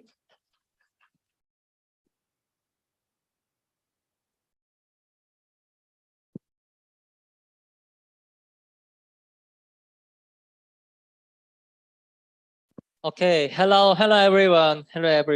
My name is Young Park. I'm Director of Administration of SDG Youth. 지금부터 from now on, I will speak our future plan in Korean. 전 세계에서 모인 나의 친구 여러분, To my friends from all over the world, 저는 오늘 여러분과 평화에 대해 이야기를 나누면서 희망을 보았습니다. today I saw hope through a conversation on peace that we talked about today. 닿을 수 없을 것만 같았던 평화라는 목표를 I thought that the goal of achieving peace is unreachable. 여러분과 함께라면 이룰 수 있을 것 같다는 희망을 보았습니다. But now it seems like we can achieve it together. SDG 유스의 사무국장으로서 저는 오늘 여러분께 저의 그리고 SDG 유스의 향후 목표에 대해서 말씀드리고자 합니다. As the Director of Administration of SDG Youth, I would like to tell you the future goals of mine and SDG Youth. 첫째, 우리는 2023년에 세계 청년의 날로 다시 돌아오겠습니다. First, we will come back with the 2023 International Youth Day. 그리고 1년 후 그 자리에서 1년 동안 우리가 평화를 위해 무엇을 실천했는지 And at that time, let's talk again together about what we have done, 무엇을 성취하였는지 what we have achieved, 앞으로 우리의 숙제는 무엇인지 그 자리에서 또 다시 한번 이야기합시다. and what our future assignment is. 오늘 이 자리에서 나눈 5년 후, 10년 후의 다짐을 2023년 청년의 날에서 재확인합시다. In 2023 International Youth Day, let's check whether we remember the promises for after 5 and 10 years. 그리고 그것을 더 견고히 만듭시다. And let's make them strengthened. 우리는 2023년 세계 청년의 날로 다시 돌아오겠습니다. We will be back on 2023 International Youth Day. 둘째, SDG 유스는 대한민국 청년으로서 한반도의 평화의 실현을 위해서 행동하겠습니다. Second, SDG Youth as young Koreans will act to achieve the peace on the Korean Peninsula. 그리고 국제 평화를 위해서 행동하겠습니다. And also, we will act for the international peace. 작은 프로젝트라고 할지라도 SDG 유스는 실제로 실행하겠습니다. SDG Youth will put into practice regardless of the scale of the project. 그리고 1년 뒤 이 자리에서 여러분에게 우리가 무엇을 했는지, 어떤 성취를 얻었는지 말씀드리겠습니다. And a year later, we will tell you what we have done and what we have achieved here. SDG 유스가 한반도 평화를 위해 그리고 국제 평화를 위해서 앞장서겠습니다.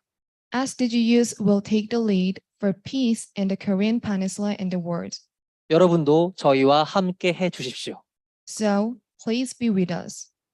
셋째, 더 나은 세상을 위해서 평화를 달성하기 위해서 SDG 유스는 국제 청년 네트워크를 계속해서 확장시키고 견고하게 만들겠습니다. Third, SDG Youth will continue to expand and solidify the international youth network of the SDG Youth for making a better future in achieving the peace. 이를 위하여 SDG 유스는 국제 멤버십을 발전시켜 나가겠습니다. And for the sake of it, we will develop our international membership network. SDG 유스의 활동을 꾸준하게 세상에 알리겠습니다. And we will continuously inform our activities to the world. 국제 교류 프로그램도 추진하겠습니다. Also, we will promote the international exchange programs. 넷째, 각국 정부와 국제 기구에 우리의 이야기를, 우리의 다짐을 전하겠습니다. Fourth, we will tell our story and our promise to the governments in the worldwide and also the international organizations. 그럼으로써 장기적으로 국제 파트너십을 강화하겠습니다. So in doing so, we will strengthen our international partnerships in the long term. 5년 후, 10년 후 우리의 다짐이, 우리의 약속이 더 강한 힘을 발휘할 수 있도록 SDG 유스도 5년 후, 10년 후를 바라보며 꾸준히 준비하겠습니다. Looking forward to 5 and 10 years from now, SDG Youth will continuously work hard to be there for you when you practice today's promises after 5 and 10 years. 전 세계에서 모인 나의 친구 여러분, 우리는 이루기 어려운 꿈을 꾸고 있습니다. To my friends from all over the world, now we were dreaming of a difficult dream to achieve. 더 나은 미래, 더 나은 세상이라는 이상적인 꿈을 꾸고 있습니다. We are dreaming of an ideal, such as making a better future and making a better world. 하지만 꿈을 꾸고 도전했던 사람이 있었기에 인류는 진보해왔습니다. But I believe mankind has progressed thanks to the people who dreamed and challenged, although those dreams were difficult to achieve. 0%와 1%는 엄청난 차이입니다. I think there is a huge difference between 0 and 1%. 이루기 어려운 꿈이라고 할지라도 그것을 꿈꾼다면 1%의 가능성을 가지는 거지만 꿈꾸지 않는다면 그것은 0%입니다. If we have a dream, even if it is difficult, it means that we have 1% possibility to achieve it. But if we have no dream, it's just a 0. 하늘을 나는 거 꿈꿨던 라이트 형제가 있었기에 지금 인류는 하늘을 날고 있습니다. Thanks to the Wright brothers who dreamed of flying, we can go up to the sky with flights. 달 탐사를 꿈꿨던 사람이 있었기에 인류는 달에 발을 내딛었습니다. Also, thanks to the people who dreamed of exploring the moon, we can see the moon's surface that left with mankind's traces. 그러니 우리 모두 이루기 어려운 꿈이라고 할지라도 그 꿈을 포기하지 맙시다. So, let's not give up on our dream, even if it is difficult for all of us to achieve. 우리는 오늘 여기서 함께할 친구들을 만나지 않았습니까? Everyone, now we discovered each other as friends who can go together for achieving dreams. 우리가 함께 걷는다면 할 수 있습니다. If we walk together, we can do it. 국제 평화, 지속 가능한 발전, 더 나은 미래, 우리가 함께라면 할 수 있습니다. International peace, sustainable development, and a better future. Whatever they are, we can do it together. SDG 유스가 앞장서겠습니다. SDG Youth will take the lead. 우리와 함께 해주십시오. So please join us. 세대 간의 연대를 통해 Through the intergeneration solidarity 세계 청년들의 연대를 통해 and through the youth solidarity, 우리는 할 수 있습니다. we can do it. 그 시작은 바로 지금입니다. And the time is now. Thank you.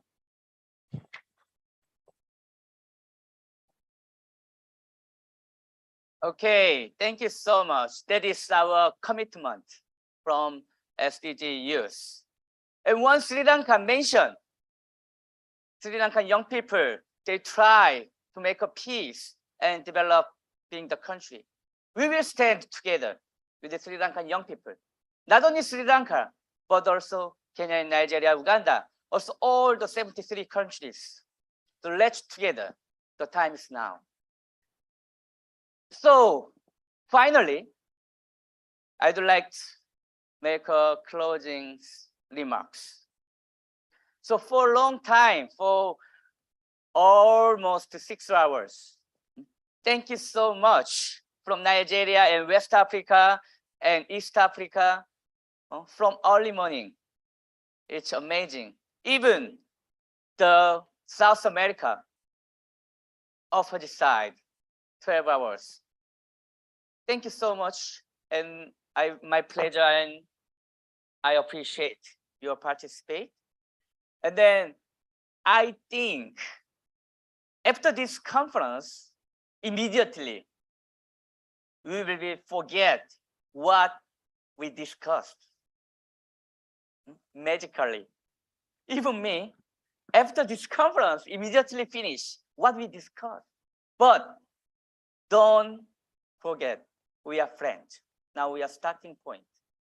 So please remember, we are friends. So we decide, title is The Time is Now. Today topic is the peace. As a Korean, based on the UN Secretary Council Resolution 2250, they mentioned if there is a problem in your country young people must solve yourself. If we have a problem in Korea, the Korean young people, we have to stand in front of line. But if only Korean people cannot solve the problem, please support Korean people to solve our country's problem. If Sri Lanka have a problem, we stand together. If Kenya have a problem, even Nigeria, we will stand together as a friend. That is today's message. Please don't forget, we are friends. Thank you so much for a long time. And then I'd like to close today's session. So with a big clap, so I'd like to close the today function. Thank you so much. And then immediately I have an announcement, many announcements. Now you can see the chatting window. There is the evaluation sheet. Please, fill up the evaluation sheet for next year conference and tomorrow conference. And then tomorrow we will focusing on SDG and youth. Please share your story. How are you working hard in your country on SDGs? So please join tomorrow again, and then we discuss again as a friend. And then actually we mentioned many times the membership of SDG youth. So far, 34 countries, 404 people applied our membership. Please apply the SDG youth membership. We will connect all great network in the world, like now. So please apply the membership of SDG youth. Okay, finally, let's make a group photo together. So please, this is today's very historical day. We discussed many things. I know after this one, we will forget the content, but we are friends. So we must remain our photos. So please sign peace and see your camera. If you want switch on your microphone, please open your microphone and the camera. Okay, I will count. 3, 2, 1. Please smile and peace. Okay, thank you so much. There are many, we have to capture many slides. So once again, 3, 2, 1, peace. Okay, once again, 3, 2, 1, peace. Okay, see you tomorrow, same time. Okay, see you tomorrow.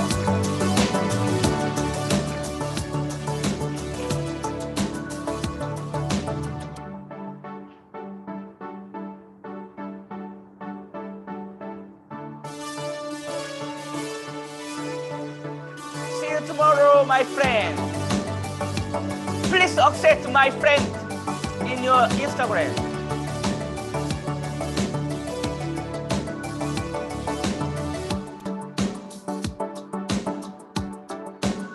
Bye-bye. See you tomorrow. I will cry. I miss you guys. See you tomorrow. And please share more great story tomorrow.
저기 봐야 돼.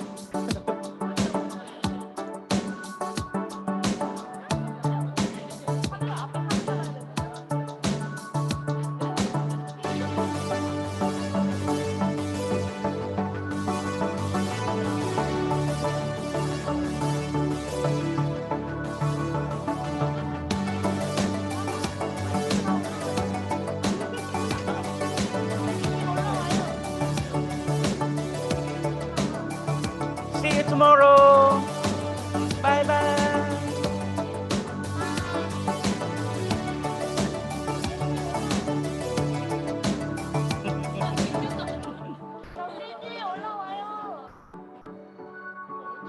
Don't hanging around. Okay, see you tomorrow.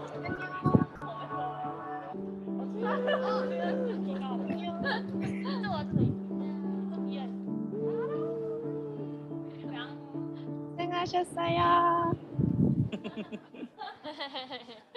Okay.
you.